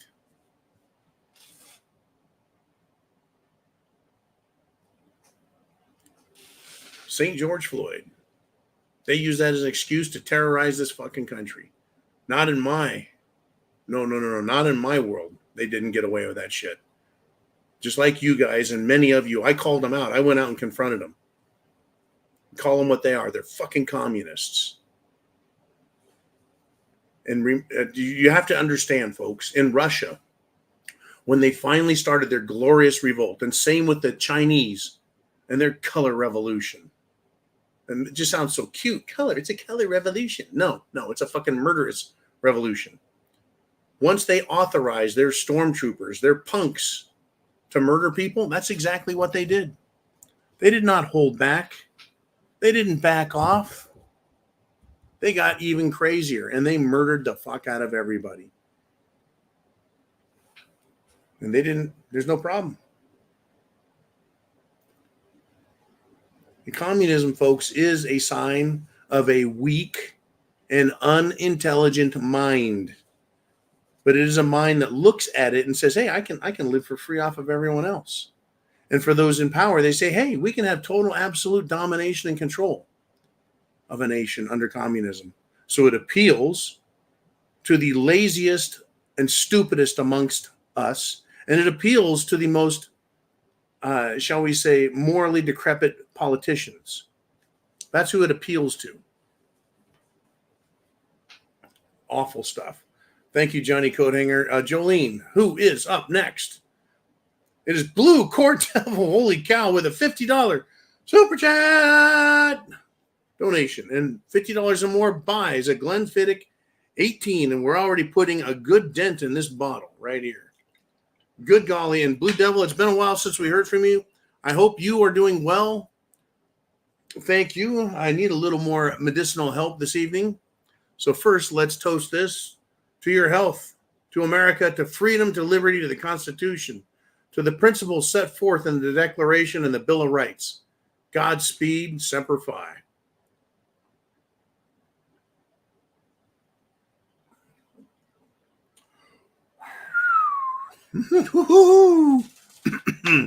All right, Blue Court says, did you see the disrespect? Sleepy Joe in East Palestine, Ohio. It tells us all we need to know. Good to be back and hope everybody has been doing good. Well, let's start with this. I'm glad to have you back as well, Blue Court Devil. Right? You participate. Everyone that comes on here and participates, not just on Sunday Night Live, but Monday through Friday, as we do our live show every afternoon. All you have to be is a member at subscribestar.com, The Prepared Mind. If you're a member there for $2 a month, or thepreparedmind.club as a premium member there, $2 a month, you can be live with me every afternoon, Monday through Friday, except on days like last Friday when I had some stomach issues. Anyways, everyone I think has been doing well. Blue Cord, we've continued to develop a network here. We're increasing our weekly views. We're increasing the number of subscribers. We're increasing all we can as YouTube is trying to shut us down. So glad to have you back and active. Now, with respect to the disrespect sleepy genocide Joe Biden showed East Palestine, Ohio. I saw it. It made me sick. The man couldn't care less. He lied about being there, about visiting, about knowing, about caring, about understanding, about fixing things. Not to mention the government has lied about the very serious health side effects that are being reported in East Palestine, Ohio. Our country, folks. How many years was it before Camel Toes Harris even went to the South, the American or U.S. South border? Years. And they fucking lied about it. Everything's fine. Everything's fine. No, the fucking border looks like an anthill has exploded and people crawling all over it. Unbelievable. Thank you. Welcome back, Blue Core Devil. Thank you for the scotch. I appreciate that as well. Let us roll on. Jolene, who is up next? Hey, it's Nancy Keg with a $10 super chat. She says, I just dropped in to say good evening to the Prepared Mind family. Been doing things with my kids and grandkids. Semper Fi. That is great, Nancy. I'm glad you're having fun with the kids, the grandkids. Give them hugs, kisses. Folks, enjoy life. Live life as an American. And this is what I do. We all work really hard. We pay filthy taxes to the government. We have to put up with all the inflation. We're worried to death. Are they feeding us bugs or are we getting actual food? Right? What are they putting in the fucking water? What are they spraying in the air? Right? Life is very trying. Yet what I've noticed is that when I live as if I am free, all these burdens I just push to the side, I feel pretty good. I tell everyone around me, I don't give a fuck what you're worried about. I'm living life for me, and I'm living free. You all need to be free. You need to speak the truth. Put down this bullshit communist, this anti-American, this pro-terror, this pro-fruitcake, this pro-big government bullshit. Push it aside. Tell it no. Anyone tries talking to you, no, fuck that. That doesn't work. That's not America. I live in the America I want to live in. And interestingly enough, the people around me are starting to act like fucking Americans. Be free. In order to be free, you have to act like you're free. Don't ask fucking permission. Do what you want, as long as you're not breaking a law and hurting anyone else. Don't worry about what other people think. Quit giving a fuck about what other people think. It's incredible how much good a person can do if they quit worrying about what other people think. Spend time with your children, your grandchildren. Spend time with your parents. Spend time with your friends. Be full of love. But also teach people how to be free and how to act like men. Stand up and act ye like men is what I say. Woo! Good topic. Thank you, Mrs. Keg. Now, there's an issue in New York City, folks. New York City. Now, I've noticed this. A lot of people have now started a boycott. There is a boycott, by the way, or a trucker movement on the southern border. The truckers and farmers are coming in to help block the border, to help secure the border, to offer support to the southern border, to the southern border states. And I got to tell you, fuck California, fuck New Mexico. They are under some incredibly, horrifyingly bad Democrat leadership. Arizona is struggling and has been struggling since 2020 with the communist takeover because of California transplants that have moved into Arizona, and they have completely fucked up Maricopa County, and they have completely destroyed that state. Texas is fighting back and fighting hard, and it has become more red than blue. But that doesn't mean there aren't Democrat cities plus the federal government, and they're trying to fuck up Texas. Now, up in New York City, folks, let me start with this. Wayne Root, who is a very active journalist, says this, quote, "Let the great New York City boycott begin."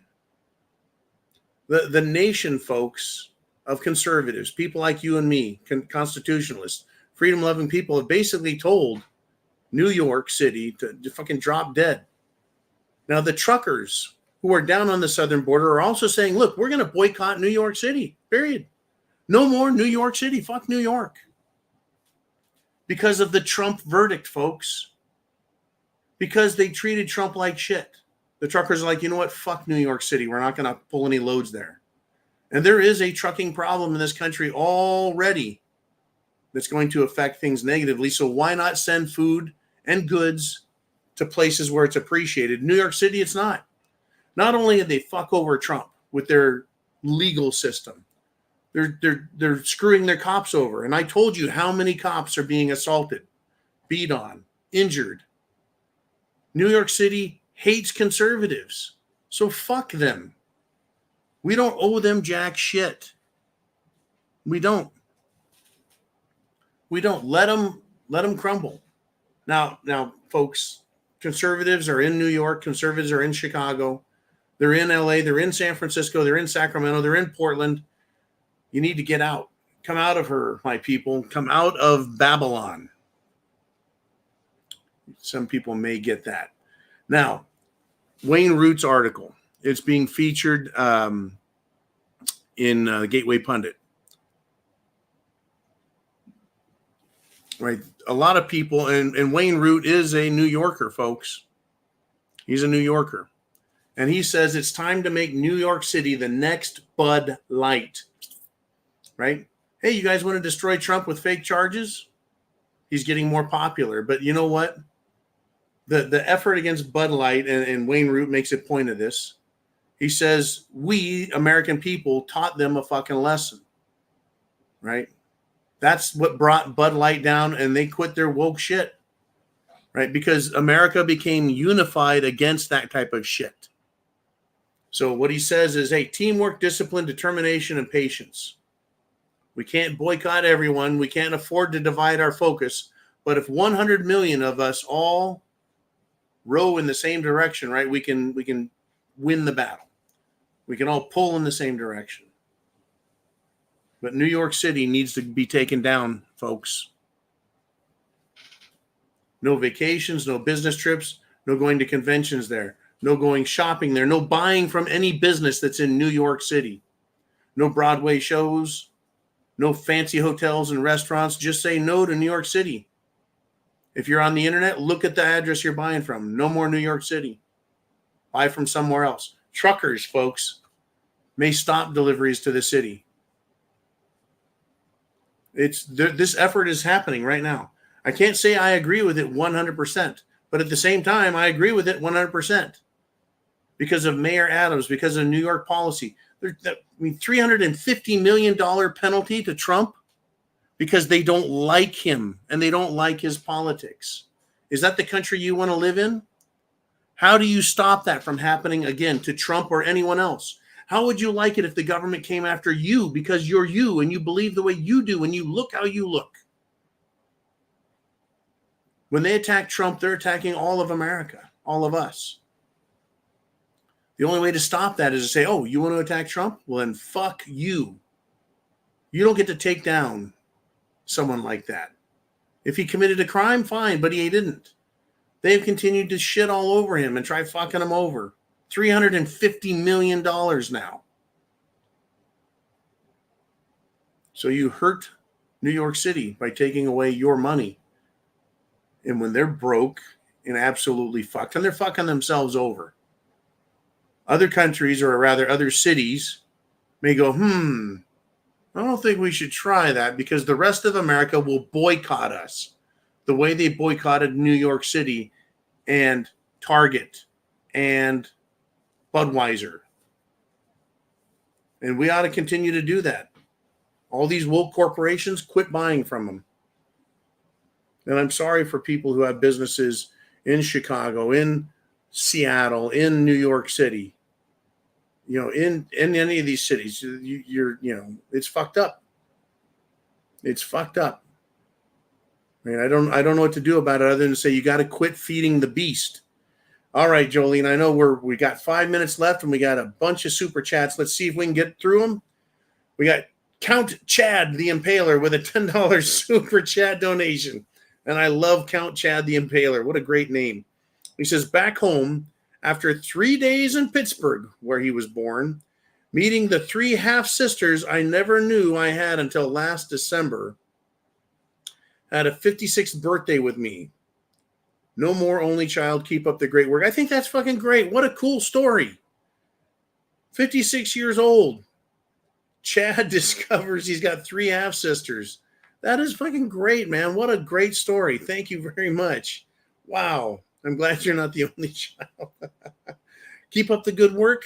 I'm going to count on you, Chad, and everyone like you. You've got 3 half-sisters. Be sure and introduce them to the concept of self-preservation and self-defense. Give them all a copy of the Constitution for Christmas or for Easter. Hell, for every holiday. Now, I don't know if anyone introduces me. This is your cousin John. He's kind of a patriotic dude, so you don't have to talk to him if you don't want. Woo! Finish off that hot toddy. Okay, Jolene, who's up next? Oh, whew. Oh no! I was just starting to think I'm going to get away with it. Blue Court Devil is back with another $50 super chat donation, and that's another scotch. I'm starting to get loosened up here, man. After 2 hours of drinking with you guys, you did this to me last week. I went to work with a headache like you couldn't believe. Here's to you. Bottoms up. Prost. Salut. Cheers. God bless America.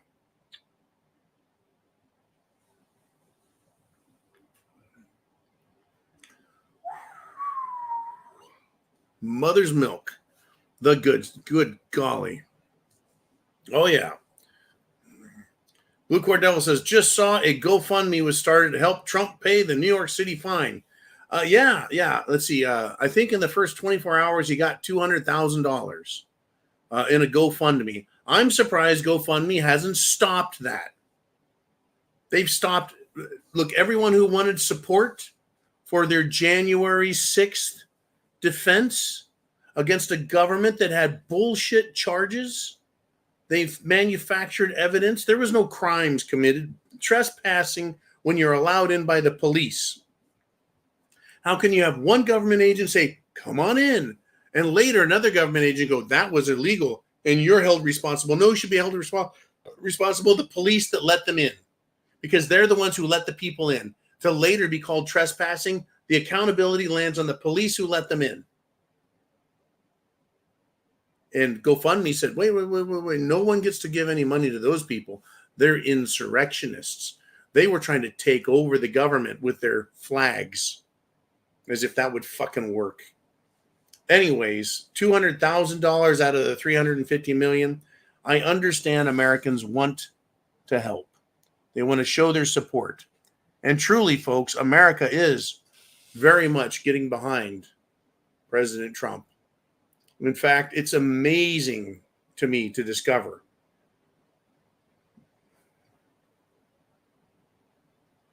Yeah, that's the good stuff. Feeling it now. Where was I going with this? Oh, yeah.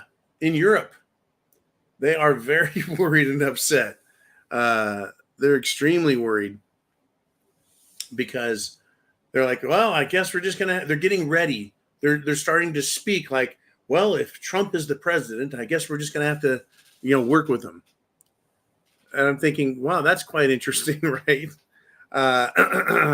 And this was the Hungarian Prime Minister, Viktor Orban. You remember him. He said, no radical scumbags. I don't care if I am in the European Union. You're not coming in our country. We're not taking any stupid migrants. And we're not doing this diversity, equity, inclusion. Fuck that stuff. And we're not doing any of this left-wing radical fucking crap.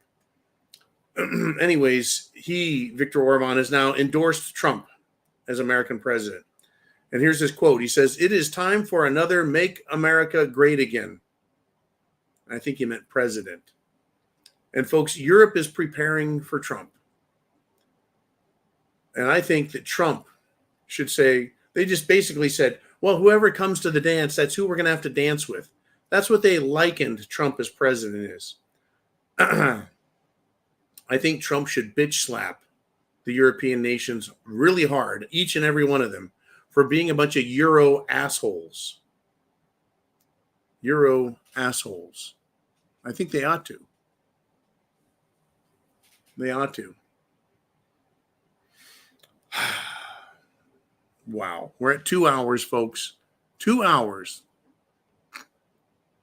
Prime Minister Rutte, from the Dutch Prime Minister, is telling European leaders to stop moaning and whining and nagging about Trump.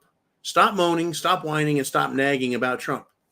And he says that NATO has to, quote, work with whoever is on the dance floor. Yep, that's from the Dutch Prime Minister. That's what's going on, folks. Literally. Unbelievably. Let's see, is Jolene, we're after the 2 hour mark.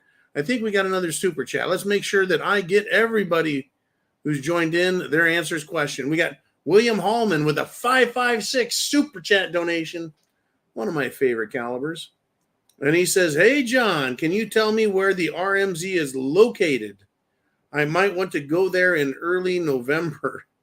William Hallman, the RMZ was given that name. It's got a couple of nicknames, but the primary name stood for Real Man Zone, because I went to the jungle and I lived in the fucking jungle and got water from the jungle. And I lived on survival chow. I did not live on jungle things, even though there were bananas and guava and star fruit and passion fruit, breadfruit.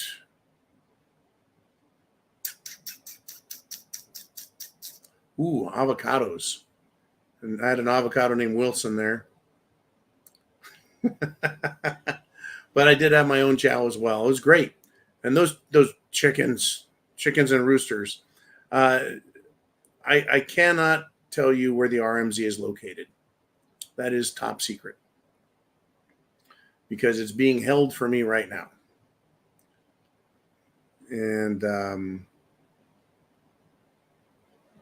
I just can't do it. But know that it's tropical and it's a long way from America. You know, you can't just walk there in a day. But I understand, William, why you would want to go there to get away, to escape all of this, to escape what they're doing to the world. You know, the American government, the European governments, the Chinese government, the BRICS Union, the United States Anglo-American Union, all of these areas of the world. And you have South America is becoming galvanized behind some political concepts and then not others. There's no place safe in the world. And that's kind of why I left the RMZ. I was like, you know what? I could stay here and drink fucking banana daiquiris and pina coladas and shit all day long and sip my beers and live off of solar power in the yurt. I mean, it was a fascinating fucking adventure to go there. And while I did chop a lot of the jungle down myself, you know, I did bring in Richard and his excavator and really made it a more habitable piece of jungle. But it was an incredible adventure. Living in a tent on the ground for weeks, rained on every fucking night, you know, wake up wet, dealing with it, surviving in the fucking, it was great. It was great. And then to build a huge deck and, you know, put the yurt on it and then build a custom frame for the yurt and build all that and bring in solar power. And, you know, it was incredible. It was a really great time. And I would love to do it again.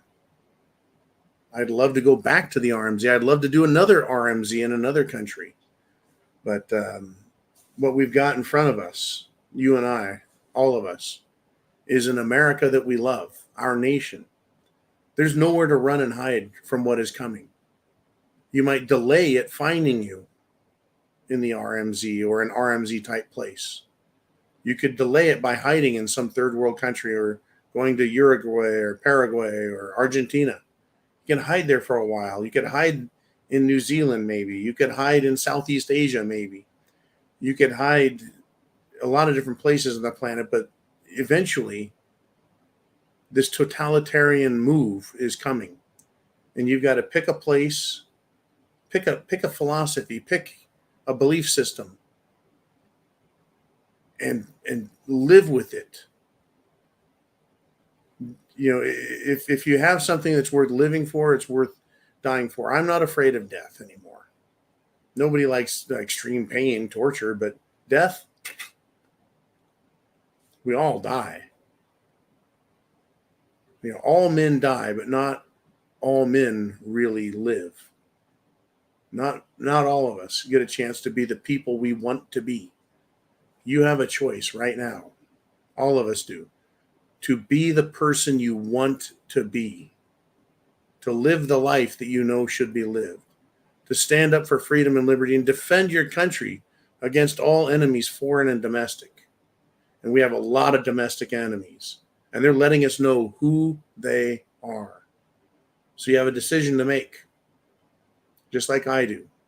Ooman, Jolene, Kaz, Vaughn, John, Bonnie, Blue Cord Devil, Chin Music. Name it. Name the person everywhere. We all have a choice. I don't want you to go to the RMZ. Well, I do. But I want you, if you are a patriot, to lead other people in patriotism, in being an American. But folks, 40 years ago, 50 years ago, 60 years ago, the entire world looked up to the United States of America as the place to be, the land of opportunity, where you can live free, where you can work hard and you'll succeed and get ahead and live a great life. What happened to that America? All you have to do is look at Washington, D.C., and every liberal scumbag fucking city in this country, and you'll see exactly where our country went. It's because of Democrats. It's because of Republican sellouts that our country is now in shambles. I don't want to run America into the ground, folks. I want to run what has been done to America into the fucking ground so that we can kick its ass and pick our country back up, bandage ourselves up, and play Yankee Doodle all the way. All right. Jolene says we have another super chat. What is the question? What are we doing? We've got, holy cow, Soft Kitty 9 with a $50 super chat donation to end the show. And this will have to be the good night medicine I take, because after I drink this, it's going to be good night, John. Anyways, Soft Kitty number 9. God bless. Semper Fi.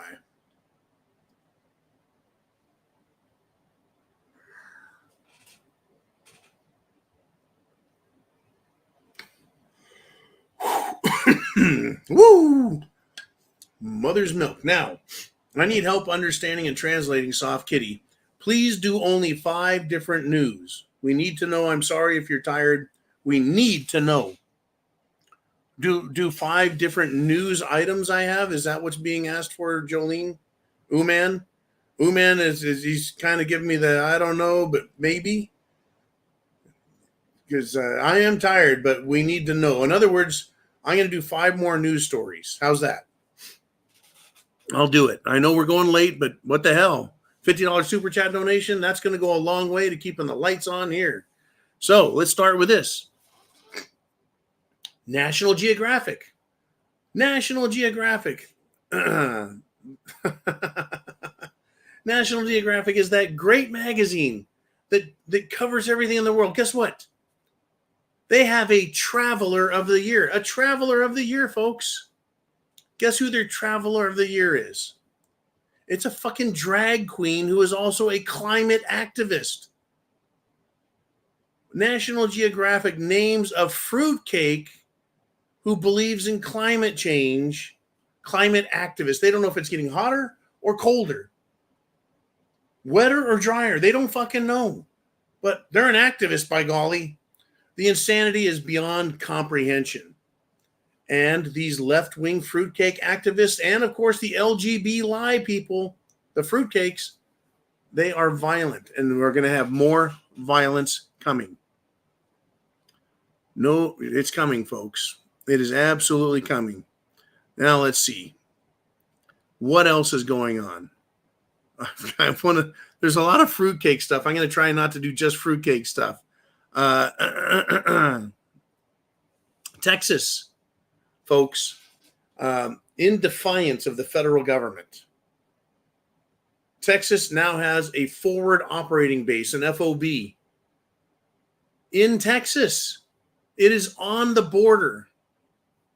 Now, what's incredible is Texas has put, and they're going to be able to house over 1,000 of their Texas National Guard there. A lot of people are going to literally be living on the border to help secure the border. And Governor Abbott is saying, look, this is very expensive, but it is going to be far less expensive than letting all these fucking illegals come across here and destroy our country. And this is what's crazy to me, is that just a few hundred yards away from this forward operating base where the Texas National Guard is trying to defend our country's border, Biden's administration is busy processing and slipping people through into the country, giving them money and tickets and passports and whatever else they need to have. By passport, I mean like a passport for travel.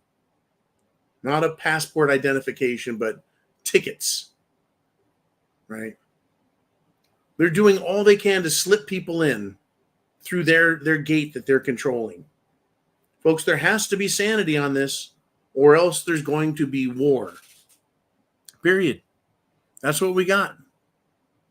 That's what we've got. Oh, good God. What do I got here? Okay. Yep. This is it. Soft kitty. Let's keep going. The partisan war, it is growing. It is the call for violence, the call for boycotts, the call for, shall we say, nonviolent civil disobedience is growing.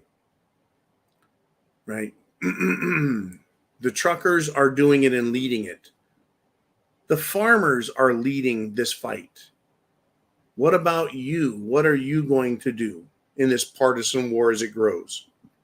As reported earlier, the truckers plan to stop shipments into New York City because of Judge Engoron and all the other ridiculous judges that are screwing Trump over in America and his sons and his family. Right? Patriots, folks, evacuate these left-wing areas. Make sure you're in a conservative, defendable area. I don't know what to say. I was talking to Uman earlier. It's not easy for everyone to move, whether you're poor or middle class or rich. It's not always easy, but you got to do something to protect yourself. And you guys know what it is you need to do and how to do it. Just take it seriously, I guess. Let me continue. Let us continue. The 19-year-old son of Susan Wojcicki.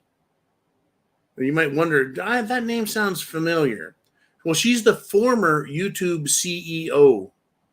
Well, her son, 19-year-old son, was found dead in his dorm room at college. Now, where was his college? UC Berkeley up in California, Northern California, the Bay Area. That's right, the home of the frickin' hippie movement, the Haight-Ashbury district, Berkeley, Alameda. Now, Susan Wojcicki, her son has passed away, right? She was responsible for destroying countless investigative reporters. She is responsible for destroying countless information and opinion sources.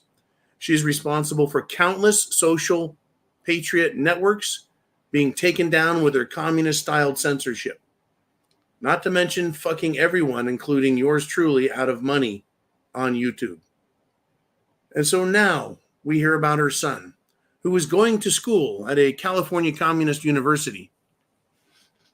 What are we to think about this? I wonder if he wouldn't have died from drugs if America was still free and still a morally based country and culture. Well, I'm sure Susan Wojcicki will enjoy her $500 million that she has, or however rich she is from screwing everyone else over. Crazy world, folks. Crazy world. Let me continue. I think I'm up to was that 3 or 4? Get this, folks, in West Virginia. You're welcome, Soft Kitty. In West Virginia, the government there, the legislature, they have a bill that they're going to try and pass, which is set up to hold librarians criminally liable for allowing children access to obscene books. What obscene books would we be talking about? All of the LGBTIQ, whatever, homosexual, pedophilia books that all the homosexuals, trans people, drag queens, and pedophiles have been giving to schools. Giving to schools. They buy them and they send them to schools. And the willing accomplices in the schoolrooms and the libraries put them on the shelves so that children look at them and go, what the hell is this? We're supposed to cut off our dicks? Oh, okay.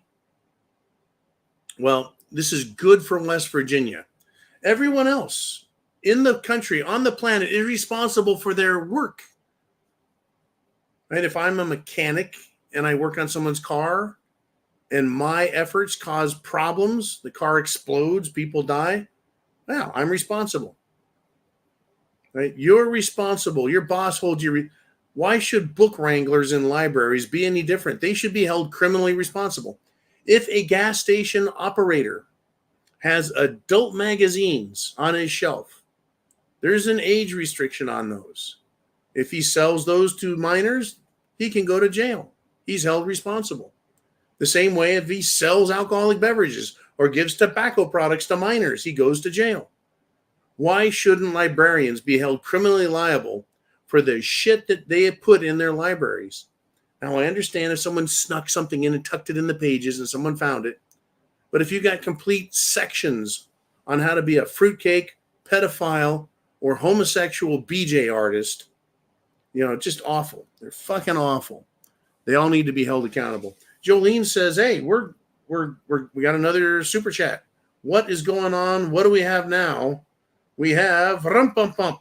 Hey, it's Bernard Shreve Jr. What's up, brother? With a $5 super chat donation. And he says this. So here we are, John, a decade since you started this channel. It's 10 years and 2 months now. He says, now we can see the nukies, the viruses, the traitors, and all we talked about a decade ago. That is correct. We started talking 10 years ago about, nukes, viruses, power outage, traitors being invaded, having our food supply trashed, having our energy supply trashed, having our standard of living go to hell. And here we are. Literally, here we are. All of those things have come true, are coming true, are in process. We talked about how our Constitution would be violated. Look at what's going on. They are more and more blatant.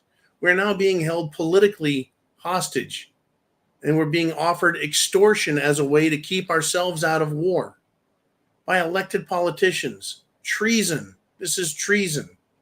Joe Biden abandoning tens of thousands of Americans in Afghanistan, abandoning $86 billion in military equipment. Meanwhile, the U.S. government sees you as a caveman, an uneducated, unintelligent, uninformed idiot with a gun. The federal government thinks of you as a bunch of fucking troglodytes, while they think of themselves as stellar Einsteinian brains, when it is quite the opposite. Quite the opposite. Thank you, Bernard Shreve. And Donald, you sent me an email. I am just now getting to it. It's been one hell of a weekend. I'll read it and answer. Thank you, sir. Thank you, Mr. Uman. We had a great show. All of you people out there, fantastic. Get prepared, because chance favors the prepared mind is yours. Godspeed. Semper Fi. And I'll see you all zero dark if I can manage to wake up in the morning. Wake up. Good night, everyone.